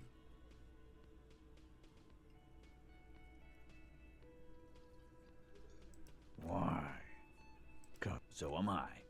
Now, how about why I am? What kind of... The kind that Alive... I can't prove it. Wrong? There's a slight Kill us all. Yeah. He grabs... Yeah. Show me your cunt. Why don't you show... What about him? What was the one... that... Was it... When did this hanging incident occur? You don't have to... I know, Lizzie. Known him? Yeah! Quiet. By the pint... No. Why don't you... That's enough insinuation for today, Titus. I guess I can't go Officer, back to it. Your interview is drawing to an end. Don't waste your last questions. Didn't they teach you... Can you give us a few... Titus. We overpowered him. Then we left him for seagulls, maggots, and you fucks. I'm gonna try it. Fuck! Actually, they're admirably, surprisingly composed. The entire room. Given how many questions you've lobbed their way. All of them? Maybe one of them is fidgeting, cracking under the pressure? Well, this one. But he's always fidgeting, so don't get your hopes up. Fuck. Like what, copper? Why don't I just arrest you? Yeah, lawman. Why don't you? It's almost an anthropological sight, watching him try to assert over you. Not in the arresting mood? His mean little lives come alive with hatred. By your side, the lieutenant keeps his hand away from his holster. You hear the nylon of his coat hiss as he steps closer. Easy. Walk back from the provocation. They're armed, and they outnumber us. The lieutenant tries to establish eye contact with you, while the little rat-faced man reaches into his sleeve. There's a knife in there. Some of the others reach for their belts. Their eyes are light. Easy now, let's just talk. Wise move. You made the right choice there. Now make another one and get the fuck out of our booth. We're not gonna do this again. So what are we gonna do now? Conclude the questioning. Nothing. Your investigation here is done. Leave Martinez, go back to your stations where you belong. I think we're going to stick around, thanks. Some things don't add up here, Titus. I've done this job for long enough to know that people don't just confess to first-degree murder. Even if it is a group responsibility. We're going to look into this. Good luck with that. Ah! You've heard everything a rent-a-cop is gonna hear from us. Real law officials. You're lucky you didn't get a beating.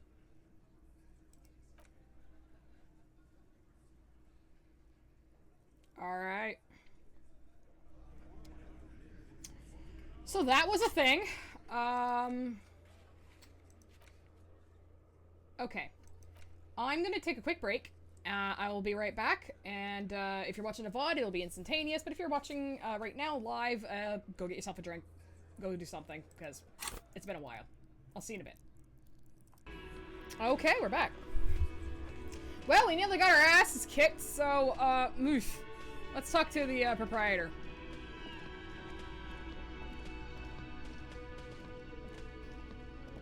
Can I help you? No. Okay, well, let's fuck off.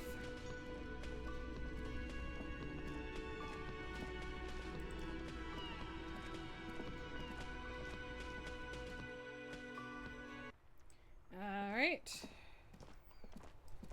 I'm gonna go see if I've got an answer yet. Inside, you see a set of steering levers, a radio microphone, a pull-out tool. This is Precinct 57. How may I assist you? Have you heard back? Yes. The armor was produced by Fairweather in their facilities in Bétancourt sur la Clé in 42. Okay. It was part of a special order for Corps de Pharmacie, a security firm contracted to protect the interests of Oranese pharmaceutical companies in the Seminine conflict. So that checks out. So, it seems the armor went to Seminine. That's where the paper trail ends, though. Even the firm has proven difficult to track. Corps de Pharmacie has been renamed several times over in the years since the armor was issued. Do you know what it's called now? The most recently registered firm that the ICP has been able to connect to the CDP is a military contractor called Trinell, and the one before it was Downwell. I think they might be the same contractor. A suit of armor like this would have been manufactured with a particular person's physique in mind. You should ask for whom this suit was fitted. Yes, but the ICP tends to be reluctant to share private sector records. I could try to talk them into it, though. This is a fun challenge for her, an opportunity to contribute beyond doing her job by rote. She'll gladly put in the extra effort for Team RCM. Yes, please do try. It's imperative we learn who the armor that was. Sure. Call back tomorrow. Hopefully I will have more information for you then. Okay. This is Fire. Can you reconnect me to the 41st? Right. Please hold. 10-4, come in. Fireworker, over. Should I tell them? I've lost my gun. 10-4, I know, I already wrote it in a report, but Oh. it will stay on my desk for a few days. Over. Okay. Roger that, 10-10, over and out. Honesty pays. Okay. So, we do have a couple of things. We run the number. It's not Wednesday yet, it's Tuesday. We need to find money for rent.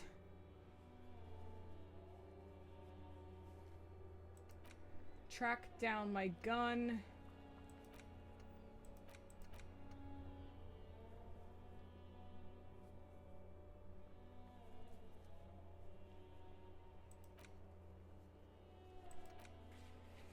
Okay.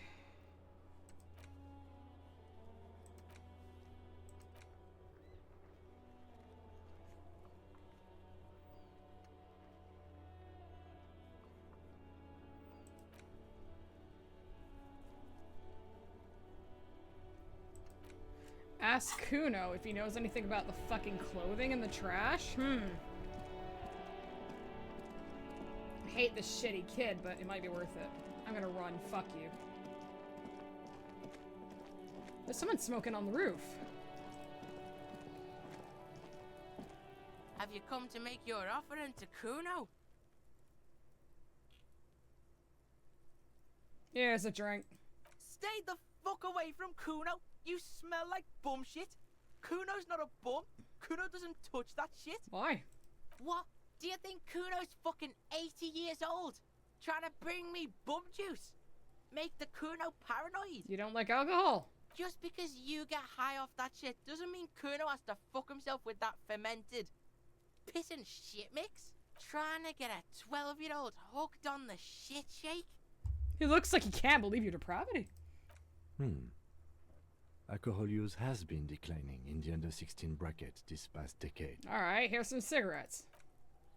Put it away. The information here isn't worth it. Back off, fuck eyes! Kuno is a man. Kuno can smoke if he wants. Alright. The lieutenant doesn't like this. It may be less destructive to your working relationship to just come back alone later. We may need his help. Who knows what he knows? No. What we need is to get back to work. He doesn't know anything. It's his work. Pokes him. Tar keeps Kuno sharp. Helps Kuno think. Kuno likes that brain boost shit. We're cool now. But don't be pulling this shit on Kuno, or Kuno's gonna have to beat the shit out of you again. Historical revisionism has taken place.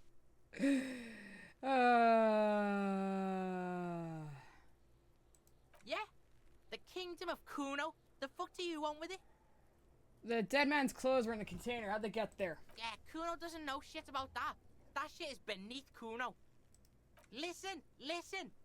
Kuno doesn't care about this small-time shit. Just listen. Kuno saw what you did there, dumpster diving. Sad shit. Kuno could hook you up with some sweet rags. Shit like Kuno's wearing. Your size, good price. 500 real. No.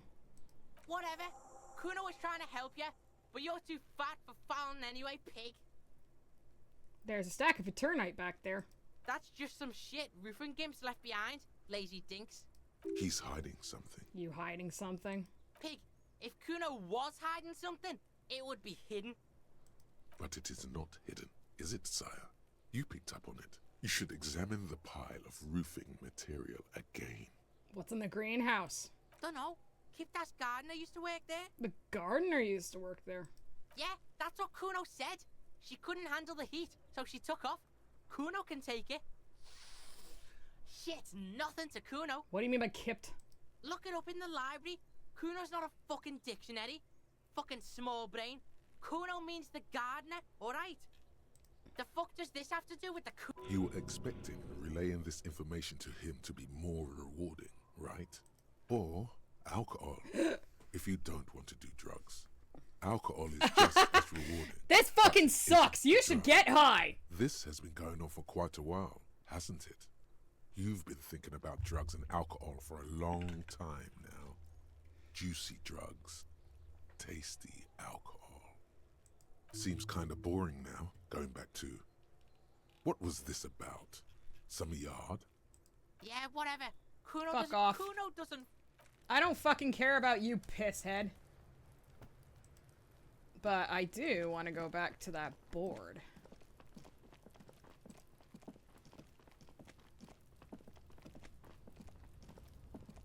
An inconspicuous pile of the roofing material, Eternite. Drama said take another look. Because I there's a win! secret door hidden behind the panels of Eternite. That's why they're too... Hell yeah! Pull those panels aside. There it is. You see a shabby little door.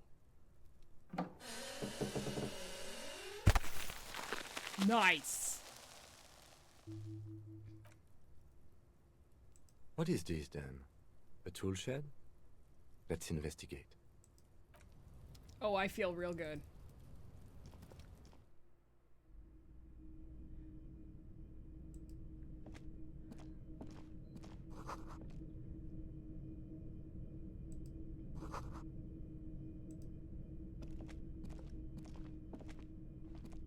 A silver plate with traces of bone yellow powder. Be still, my beating heart.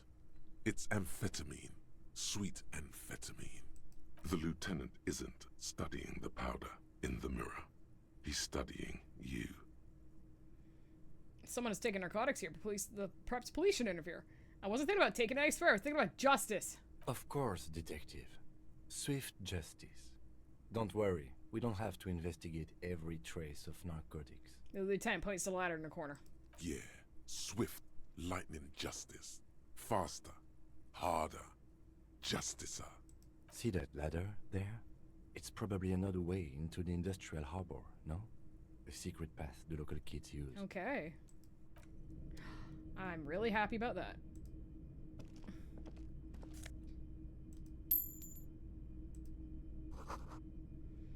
Poster says, get out of the way or get fucked up.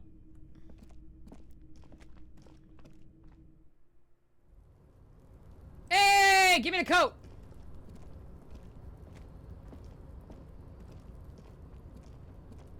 Oh shit, where am I going? Hold up. If I'm going here, I'll get the coat in a minute. What is this? A postcard. And money. Okay. Restoration pillars keep the ruins together. This doorway is going to collapse soon. Okay.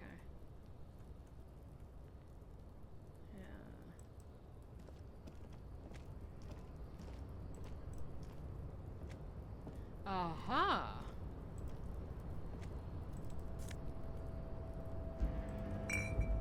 I have a lot to regain my health, but nothing to regain my morale, and I feel like that could be a problem.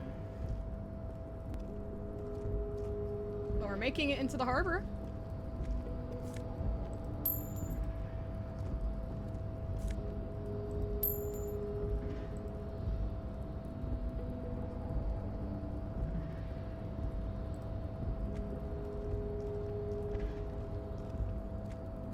Looks like someone left his tarpaulin cloak hanging on the railing here.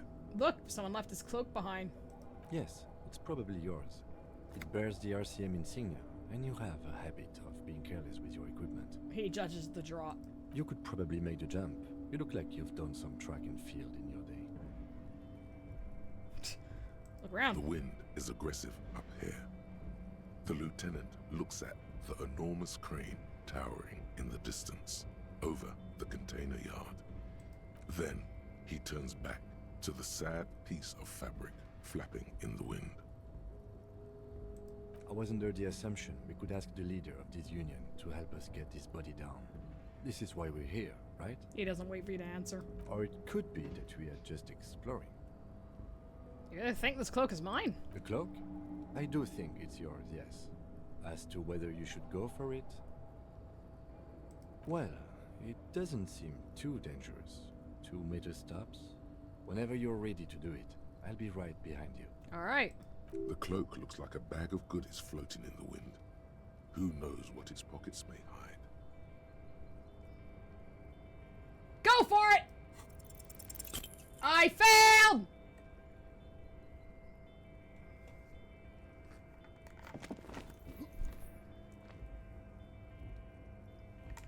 No, no. That's still too high. What were you thinking? You're not a gymnast. You're a boxer. And you've climbed way too high up here. You could have died there. Shit, shit, shit, shit. I'm failing you. This wasn't part of our deal. Hey, what happened? I'm alright, I can't do it right now. I understand. We can always come back when you are feeling better. Yeah, not right now. I think before I do anything else, I actually should go, get a thing.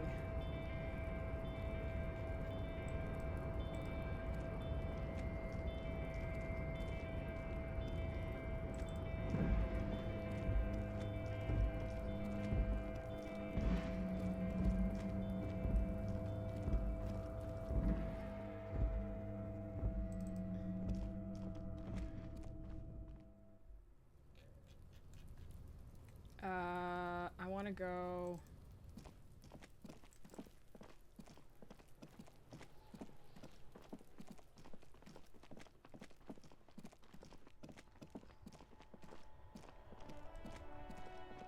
I need to go to the shop.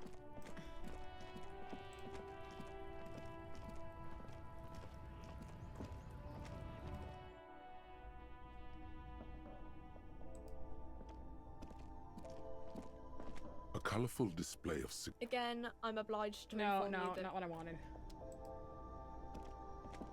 A small cabinet on the wall is filled with various medicine bottles, nasal sprays, and blister packs. They all bear... Okay, here. I hope Saint Baptiste makes you feel better or something. Thank you. Tearing in my bottles. The tear machine stands in the corner. Your bottles clunk into the machine, and the money... Yay, I made money. Okay. Let's go back.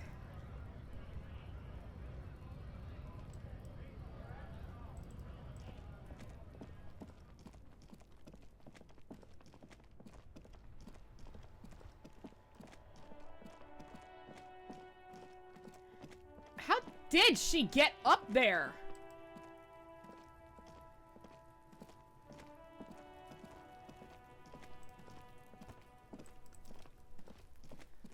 figure that out. Okay.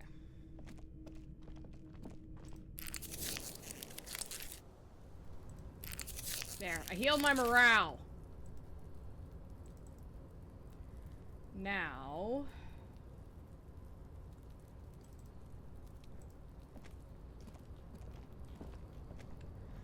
where is it I can go? Like, you say it's supposed to be a back way in, but I'm not seeing how.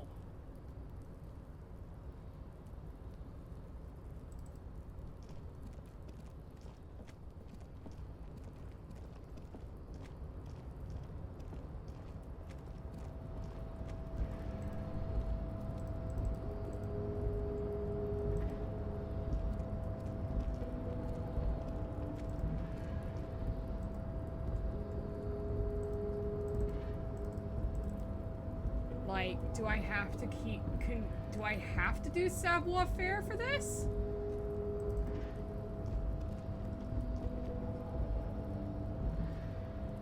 Because that makes no sense to me, in a way.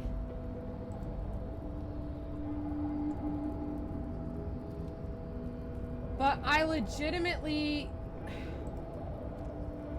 Yes? Why did the 41st send me?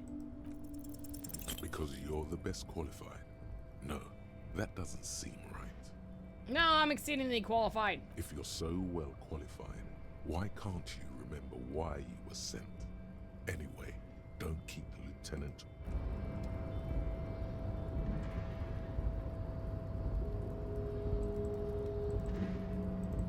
See, I can't go to any of those doors.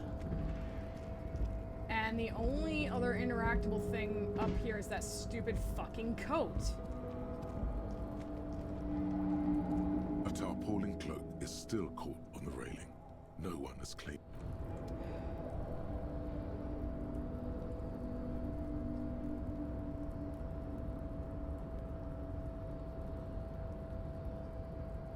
I don't know. I don't think it's something I can do without the savoir-faire.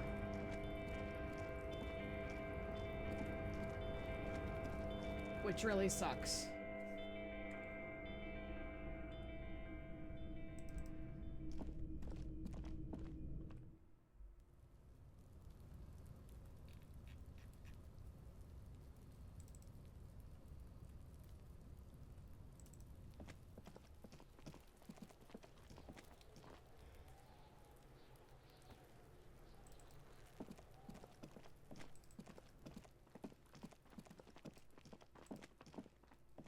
The tracks are as they have ever been.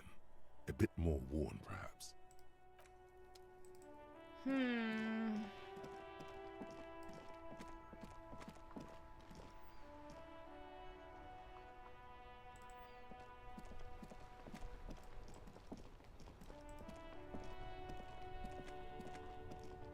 Still here.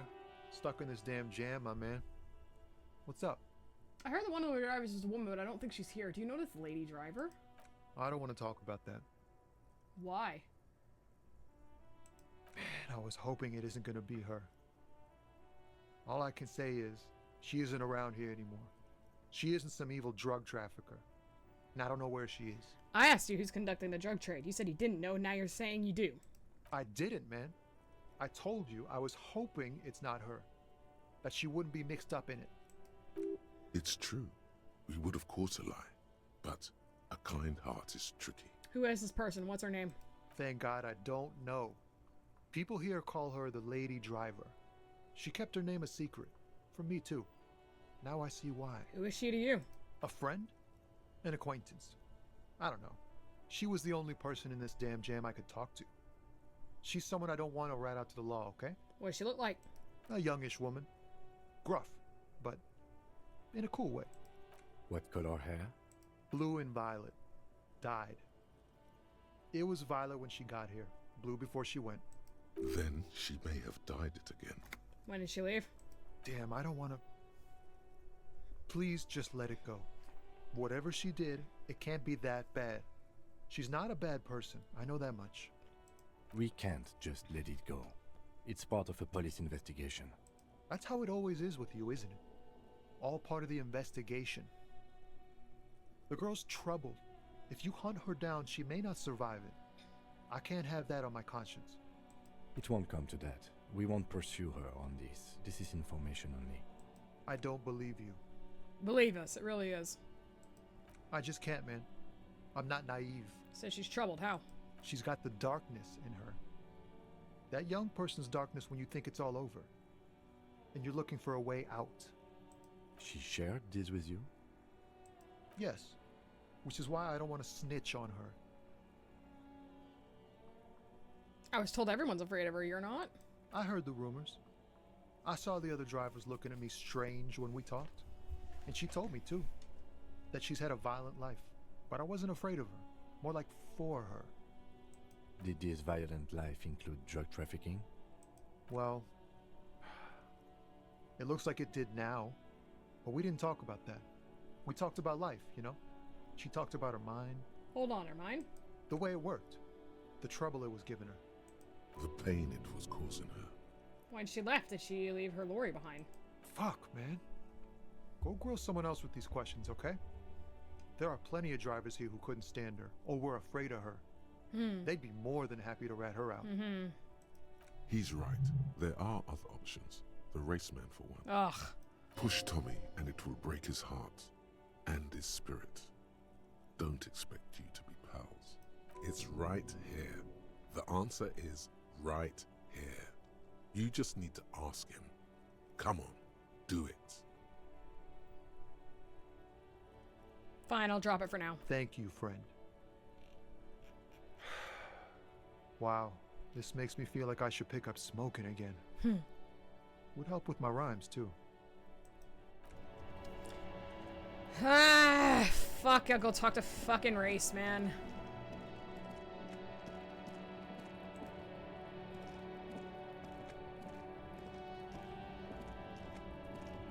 Looking for something, Hunt? Come to tell me to fuck off again? It's about not sheep, ostriches.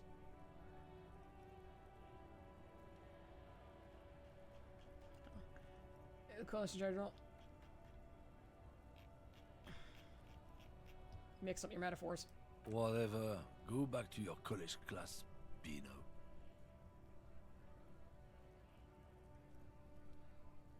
People who've studied these things say that you and me are superior by design. So, naturally, we Occidentals should be in charge.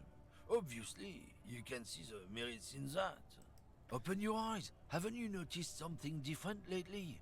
An unfortunate downturn, maybe? Huh? When members of the superior race cease to believe in their innate superiority, they stop competing for resources. This concerns you, policeman, so you better be vigilant. The damn kips are showing up good lately. Same with the mosquitoes. And the other intruder species too. They're on the precipice of cultural victory. It's true. Also, you need to realize the dangers of mixing races. Who knows what might happen if people don't stay in their birthplace? You might end up with a new sub-race, with unknown characteristics, leading to extra competition. That's why you've got to Fucking control hate this the offspring. Go right ahead. You may... Lieutenant Kisaraga's stern expression. Not a lot of moral fiber on this one yet.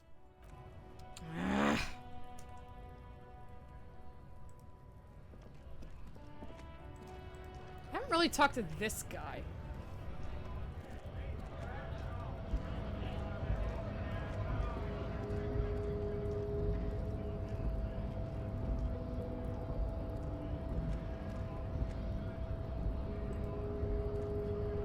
I guess getting past the man ain't that simple after all. So, what now? You know, serious business. I'm sure the big boss will be glad to tell you. You'll have to ask him first. He's a chatty guy. Wants to talk about the strike. Return once you've met the...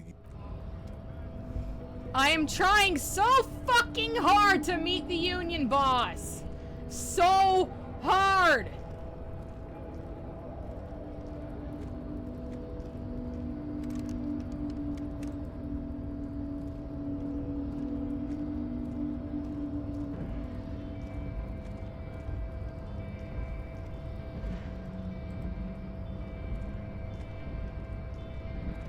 The unpromising race pupil returns. Why are you not with the Hardy Boys? I am not the first line of defense. I am the last. In addition, these so-called Hardy Boys are an effeminate clique of bodybuilders. Their company is spiritually degrading. You pick up on something artificial in his tone, like he's putting on an act. This is unlike him. He is usually more himself. There's more to it. What have you got against them? Fine. They have recently fallen under Oh! the influence of a possibly sexually perverted female vagrant. Hello? And a narcotics peddler. It's shameful. Who do you mean? Find out for yourself. Endomorphic blob. Hey! Interesting. Okay. I really gotta find this chick.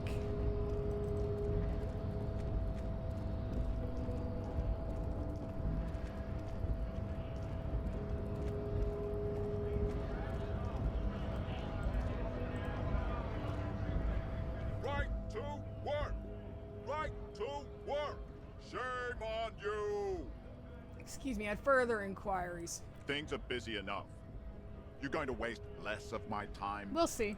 The hulking man oozes stark skepticism. No. I'm not a fighter. What's it to you? Curiosity. Big mess caused by Union greed.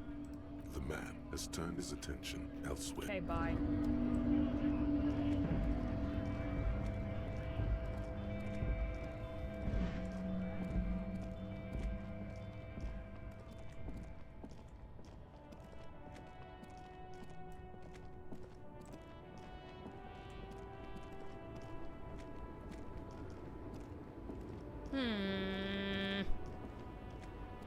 The woman is still hunched. Huh? What is it? Of course not. To truly understand the Boyadero, you need to listen to On the Western Plain. Okay, what's that? It's an old ballad about a young girl who falls in love with a daring Boyadero. He promises to marry her as soon as he returns from the Western Plain. I'm guessing that it doesn't happen. Of course not. The Boyadero returns from the Western Plain a changed man. One night, as he and his beloved are out walking along the river Maygrit, she pleads with him to give up his riding and settle down. In the background, you can hear the orchestra swell as the screen fills with the maiden's imploring eyes. I think I see where this is going. So the Boyadero strangles his beloved and throws her body in the Maygrit. Then he rides off, because the Western Plain is calling to him. That's not where I thought this was going. You have to understand. A true Boyadero needs a whole horizon to himself. He can't be tied down by man or woman. Okay. Whatever. I need to figure this out. God. Why can't I figure this out?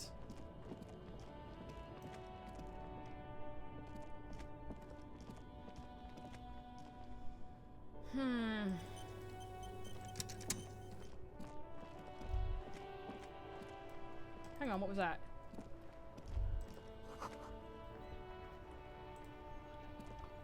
I'll pick them up so I can sell them.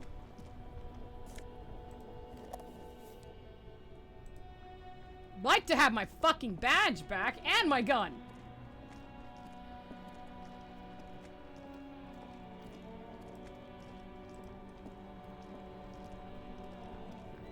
Let's talk to the boys.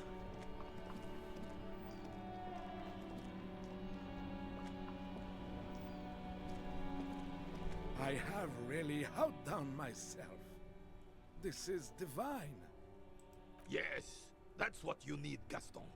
More padding on that fat arse of yours. I hope your heart gives out. René, it's a little pleasures. Life doesn't need to be a struggle.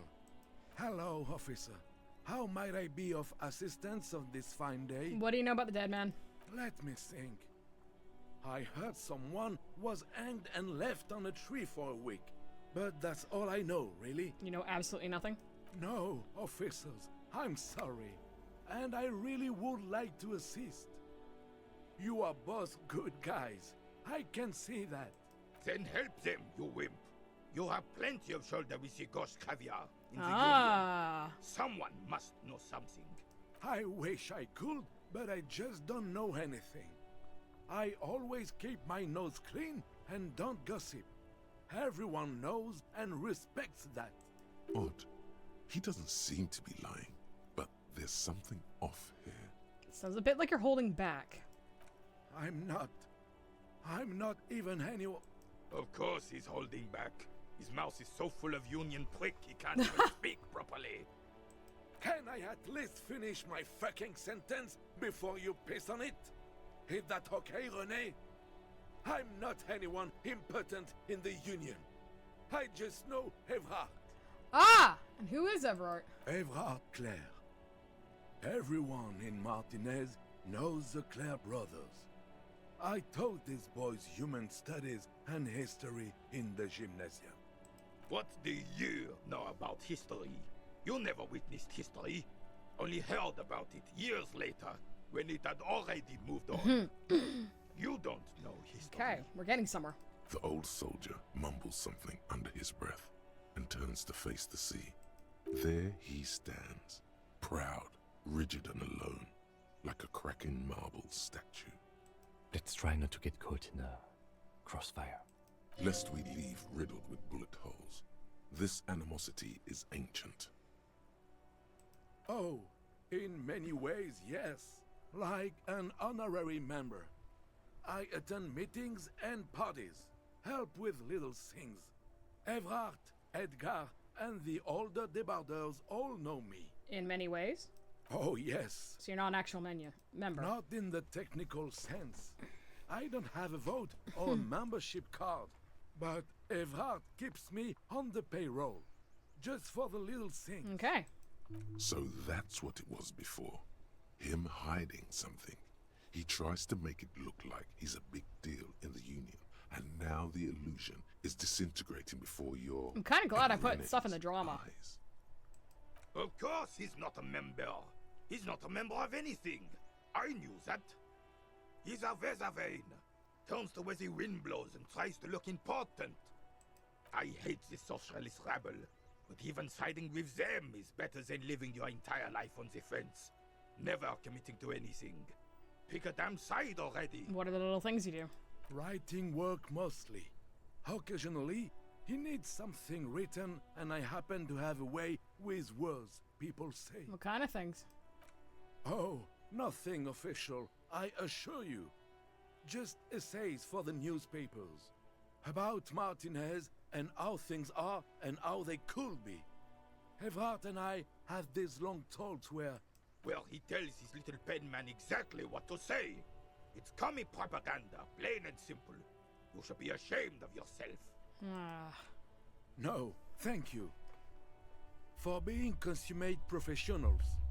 You'll have this case wrapped up in no time. Bye for now. We're still waiting for a replacement for the bull you sent sinking. Sorry! Saw a statue. Ah, yes. King Philip III on his steed. A reminder of what Revachol once was. Oh, absolutely. At the mercy of a cocaine-snorting tyrant who emptied the treasury so he could sleep on a bed of gold. Yep. A superpower, feared and respected. A testament to what this country can be under the leadership of a true king. Someone who knows how to rule. How should they rule? Decisively, without fear of offending the sensibilities of the frail and weak-minded among his subjects. This is something the insurgents never understood. Seems to me he should take care of his people before himself. Elysium is only as strong as its leader. That's why it was such madness to try to... Don't get started on that again. What happened, happened. The Carabiner doesn't reply, but his entire being communicates unbreakable resolve. Right. Okay.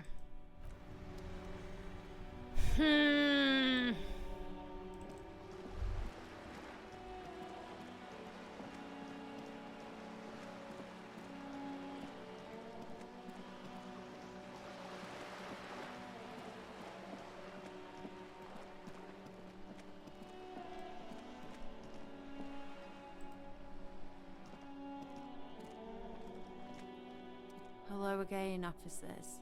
Have you come to admire my mural? No.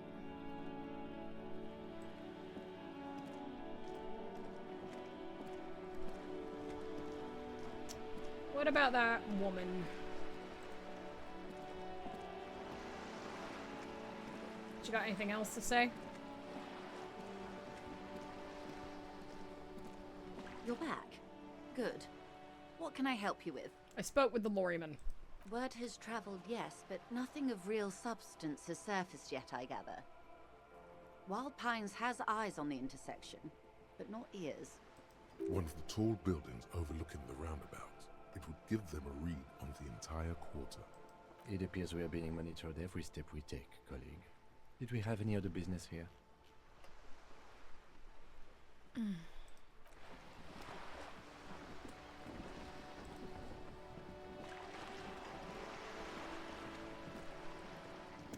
I am struggling, I will admit.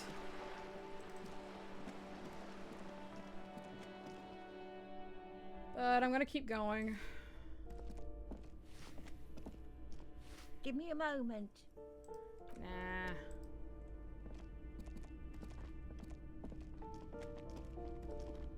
What was this again? Uh-huh. There was that balcony too. What was up here again?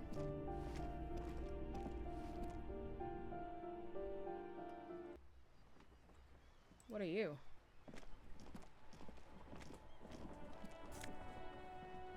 Nice. I'll take that bottle. What are you?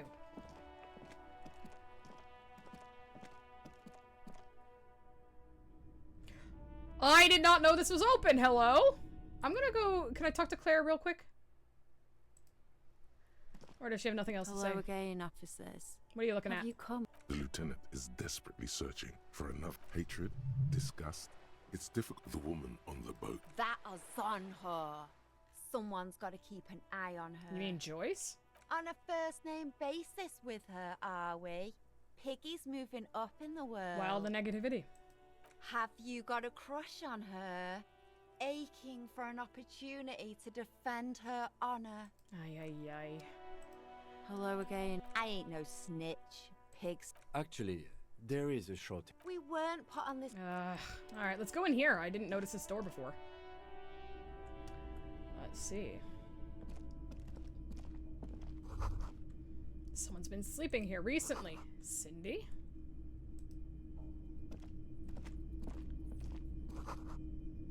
Several winters. Pants! Hell yeah! I got sick pants. Interesting.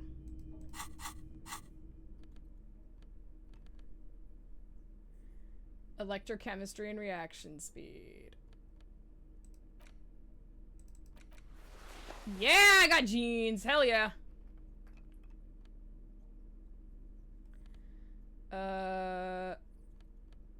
Yeah, I don't need physical right now.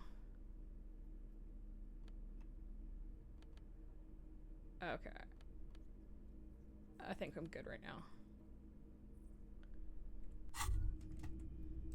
The pockets of these new jeans are perfect for sticking your hand into. Oh. Makes you look cool, calm, and collected. As your hand enters the pocket, your fingers brush against something soft yet crinkly. Take it out. Hey, it's a chewing gum wrapper. It reminds you of the fruity juice of apricots. You should inspect it closer if you have time. Something about the wrapper's texture is familiar. Not familiar in a good way, you might say. There's pain in there somewhere.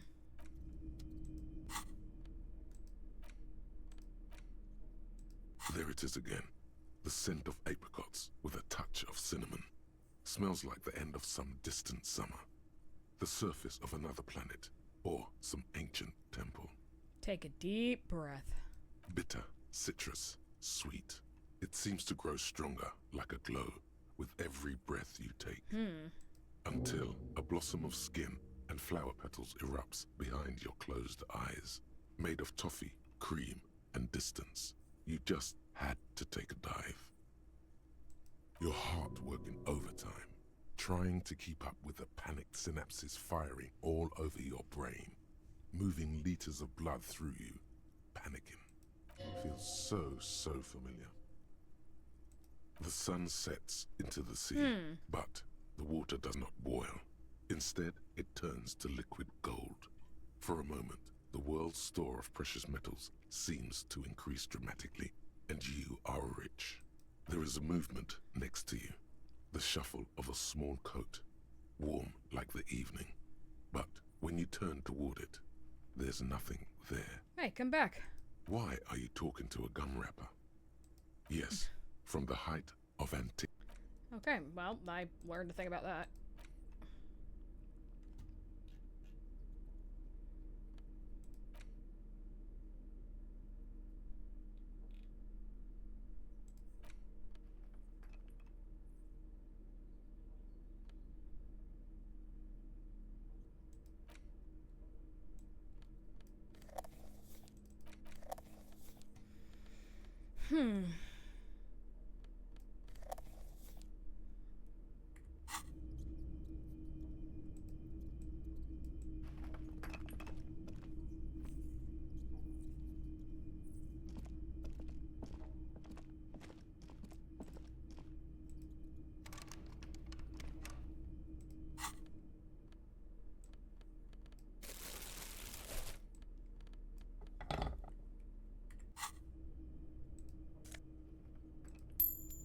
Right! Right! I have fucking pry bars because I'm stupid.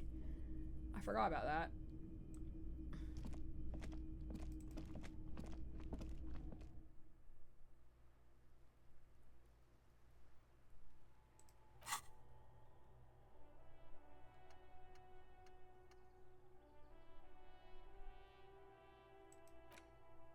Okay, I'm gonna put that back.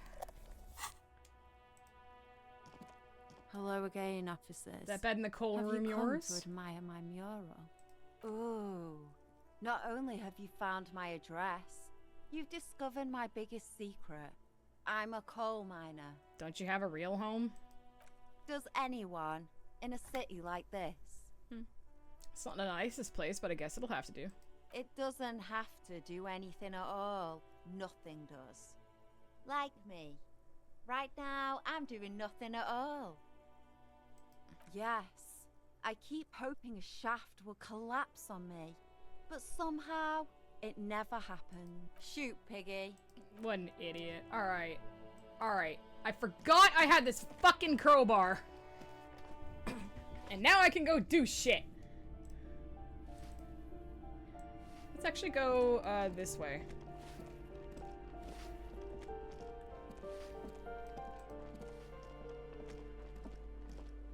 You hear someone walking around inside. A poor communard from the looks of it. The room is barely bigger than a closet. Do I have to open the door? Do you have a warrant? Let's go. We don't. Right. This door has been closed with a padlock. A chalk-drawn number on the board says, number 11. Get chain cutters out.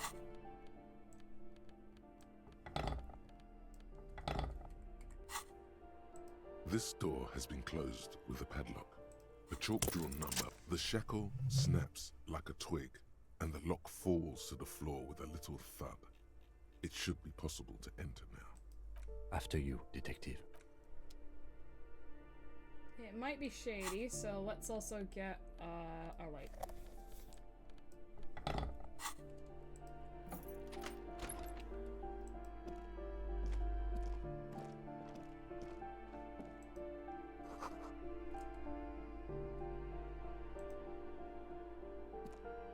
A plaster-cast bust depicts a middle-aged man with impressive sideburns. The name on the plinth reads Kraz Mazov. Why does this tenant have a bust of Kraz Mazov in their bedroom? The White Star, the photos on the wall. I think we have broken into the apartment of a young communard. How fitting. Who is this person? He's known as the father of scientific communism, also known as Mazovianism.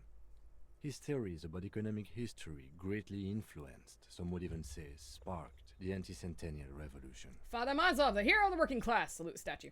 Whoever lives here definitely shares your enthusiasm. He leans closer to inspect photos of revolutionaries on the wall. There aren't many communists around, not after the revolution. Some youth still keep the ideology going, it seems.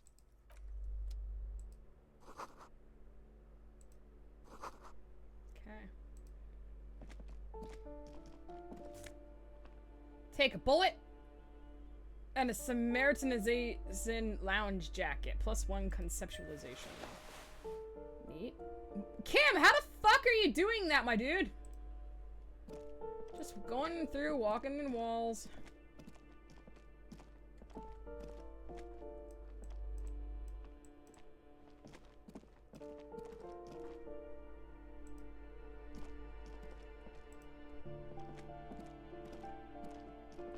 I know we're getting close to the end of the stream, but I want to see if I can actually do something today.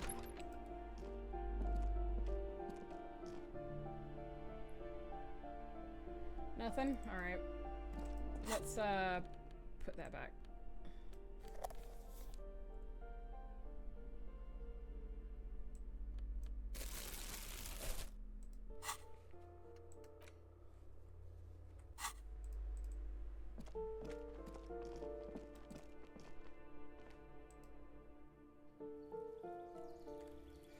Okay, Trying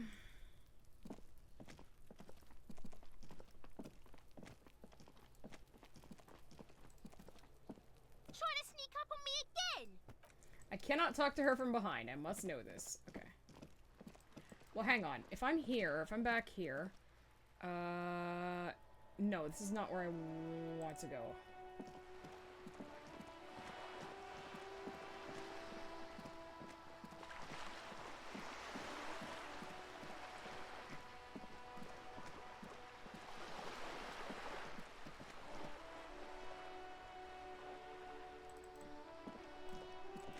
I want to go in the store.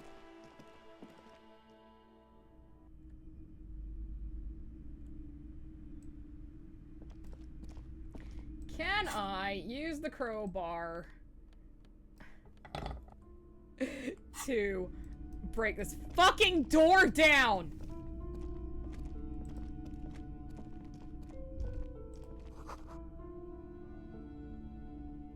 Okay, apparently I know who that person is.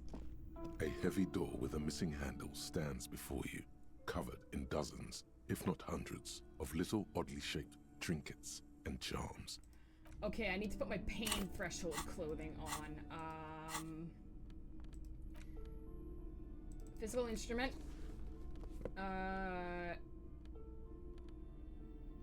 And endurance. Okay.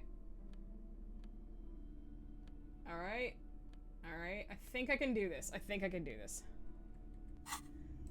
A heavy door with a missing Let's handle go! stands before you, covered. Oh in my dozens, fucking if not god! hundreds, I'm never gonna little open oddly this shaped door! Trinkets and charms. It appears to be locked. Ow. Shoot. Whose moronic idea was it to just run through the door? Don't you know that things like that hurt? Ow. Are you alright? This looked pretty intense and painful, I must admit. What is going on there? Are you he trying to break down the back door? I warn you, don't tempt the spirits, officer. Don't tempt the spirits, or you'll damage the holy wards on the door. It barely looks like you've done any damage to the door, however. It's still locked and closed, covered in dozens of little charms and trinkets. I'm really mad. I'm really fucking mad.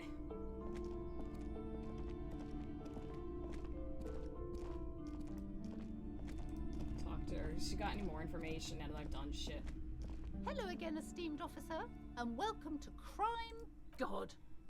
She can, if she... Come on, ma'am. It's obvious she can't do anything about it. You are placing an unnecessary burden on a young child.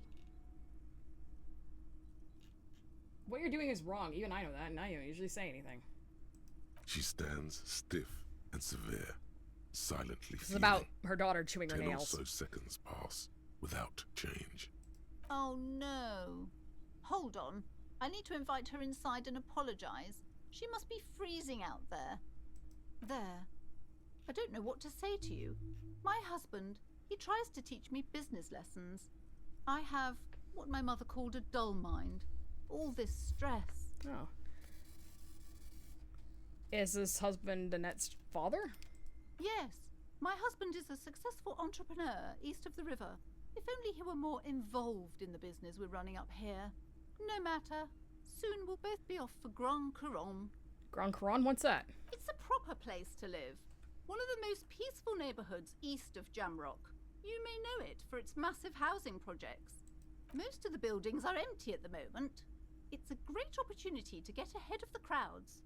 Better times ahead for sure. And your husband's also involved with the bookstore? He made the initial investment. Since then, he's been what you might call a silent partner. She an only child? Yes, I'm afraid so. A real treat she is. It would be nice if she had...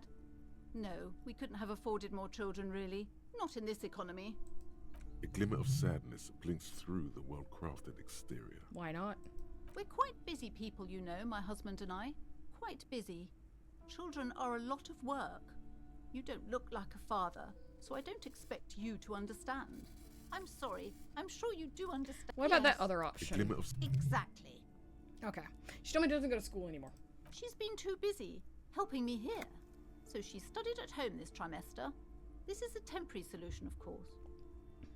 I assure you, I of all people understand the importance of education.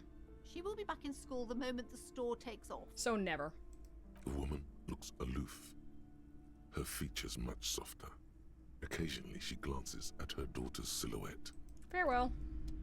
Okay, well now I got the daughter inside. I feel better. I'm sorry, sir. I can't talk right now. I'm very busy with my homework. I have so much homework now. You just can't win. Out of the rain and into the gutter. What are you doing now? Math. It's really difficult. Like, really. They say you need it to get rich. Better than standing outside in the cold, I guess. Oh, I found something while you were away. What is it? I thought this would fit you. Like, thanks for helping out. Not me. The city, I mean. Like a detective does. Ha! Cute! Where did you get it? Just what Dick Mullen would ask. I got it from behind the curtains. I'm Oh. not really supposed to go there. Okay, I get it. I can look just like Dick Mullen, except I'm an actual police officer. Yes, I bet it looks good on you. Really serious. Right, I have to get back to my homework now. Before Mum notices. Man, this is hard. What are you missing here? Why does this seem familiar? How the hell did I fail 72%? You must have forgotten something you heard. Fucking checks, I swear to God. I can wear Dick Mullen's hat. What does my current hat get me? Reaction speed. I'm gonna look cool. I'm wearing a cowboy hat, ye fucking haw!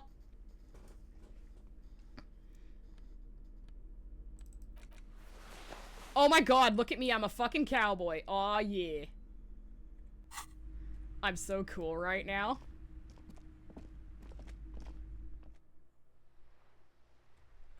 Oh my goodness gracious me. Okay, I'm gonna try one more thing, and then we'll save. And then we'll end. I have this fucking crowbar! That's not what I wanted.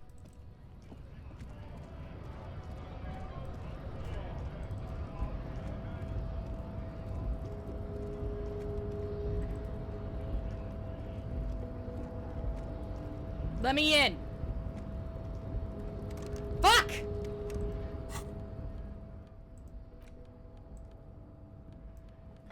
Let me in?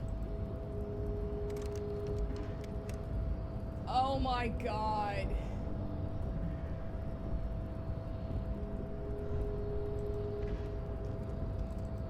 I am genuinely confused.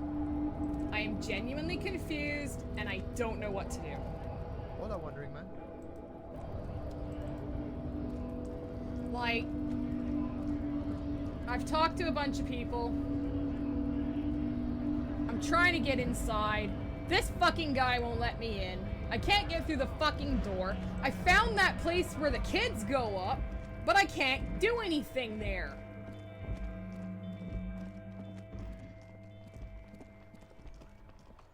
I can't find the chick who stole my fucking gun. Sorry, bought my fucking gun.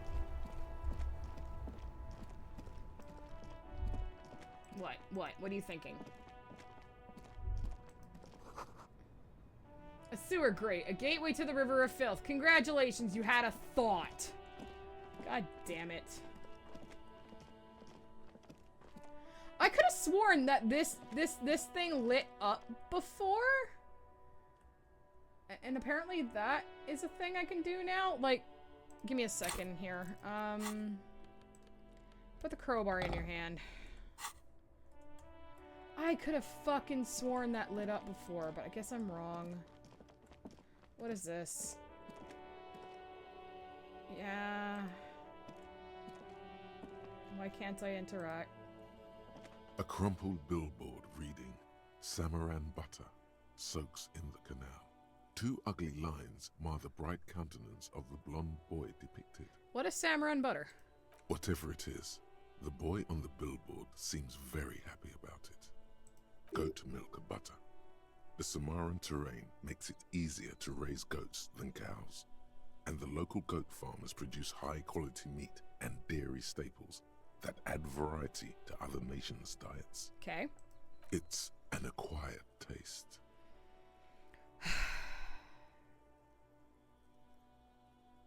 Jesus Christ, let's give it a shot. Judging I by the cannot size fucking believe that worked. What the hell? parallel lines of burnt rubber, Oh my the god. cause was probably a motor vehicle. Oh, wow. So, okay.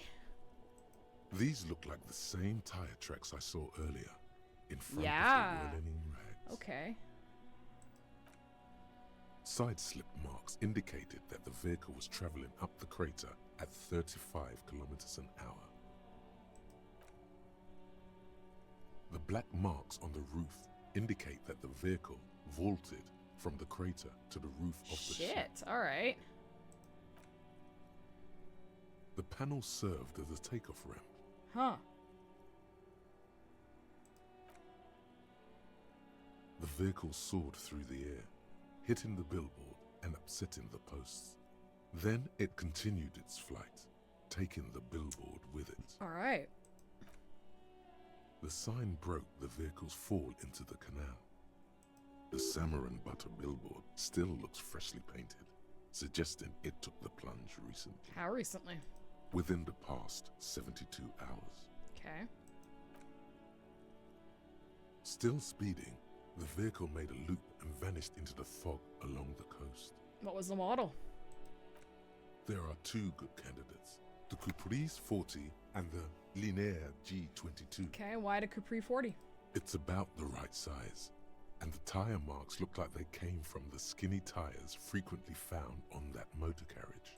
The Caprice 40 is a very popular model, with bank clerks, topping pie delivery drivers, secondary school teachers, cops, strippers dressed as cops, undressed strippers. Why the Linné? Very sturdy but light motor carriage. more likely than most to survive that jump. The Lean Air G22 is not a particularly popular model due to its peculiar proportions, which the manufacturer's design team probably thought about for too long. What now? You'd have to follow the tracks to be sure. The lieutenant looks on, waiting for you to wrap up your analysis. Any theories about what happened here? Some top shelf shenanigans. I want to meet the driver and shake his hand. What kind of car do you think it was? I believe it was an AG22. That's quite likely, from what I can tell. I have some ideas about who it might have been. Oh. It was someone dangerous. Perhaps this is somehow connected to the murder? The traffic hooliganism? I hope not. Fortunately, we are not traffic cops. Should we get back to the murder? We should bring the driver to justice. If we must. Yay! More work for me to do. Next time. Thank you everyone for watching. I really appreciate you guys sticking around for this. I think we made progress? Maybe? Hopefully next time will be a little bit better. At least we got some sleep, so I gotta get myself another $10 by the end of the day. Until then, I'll see you guys later. Bye for now.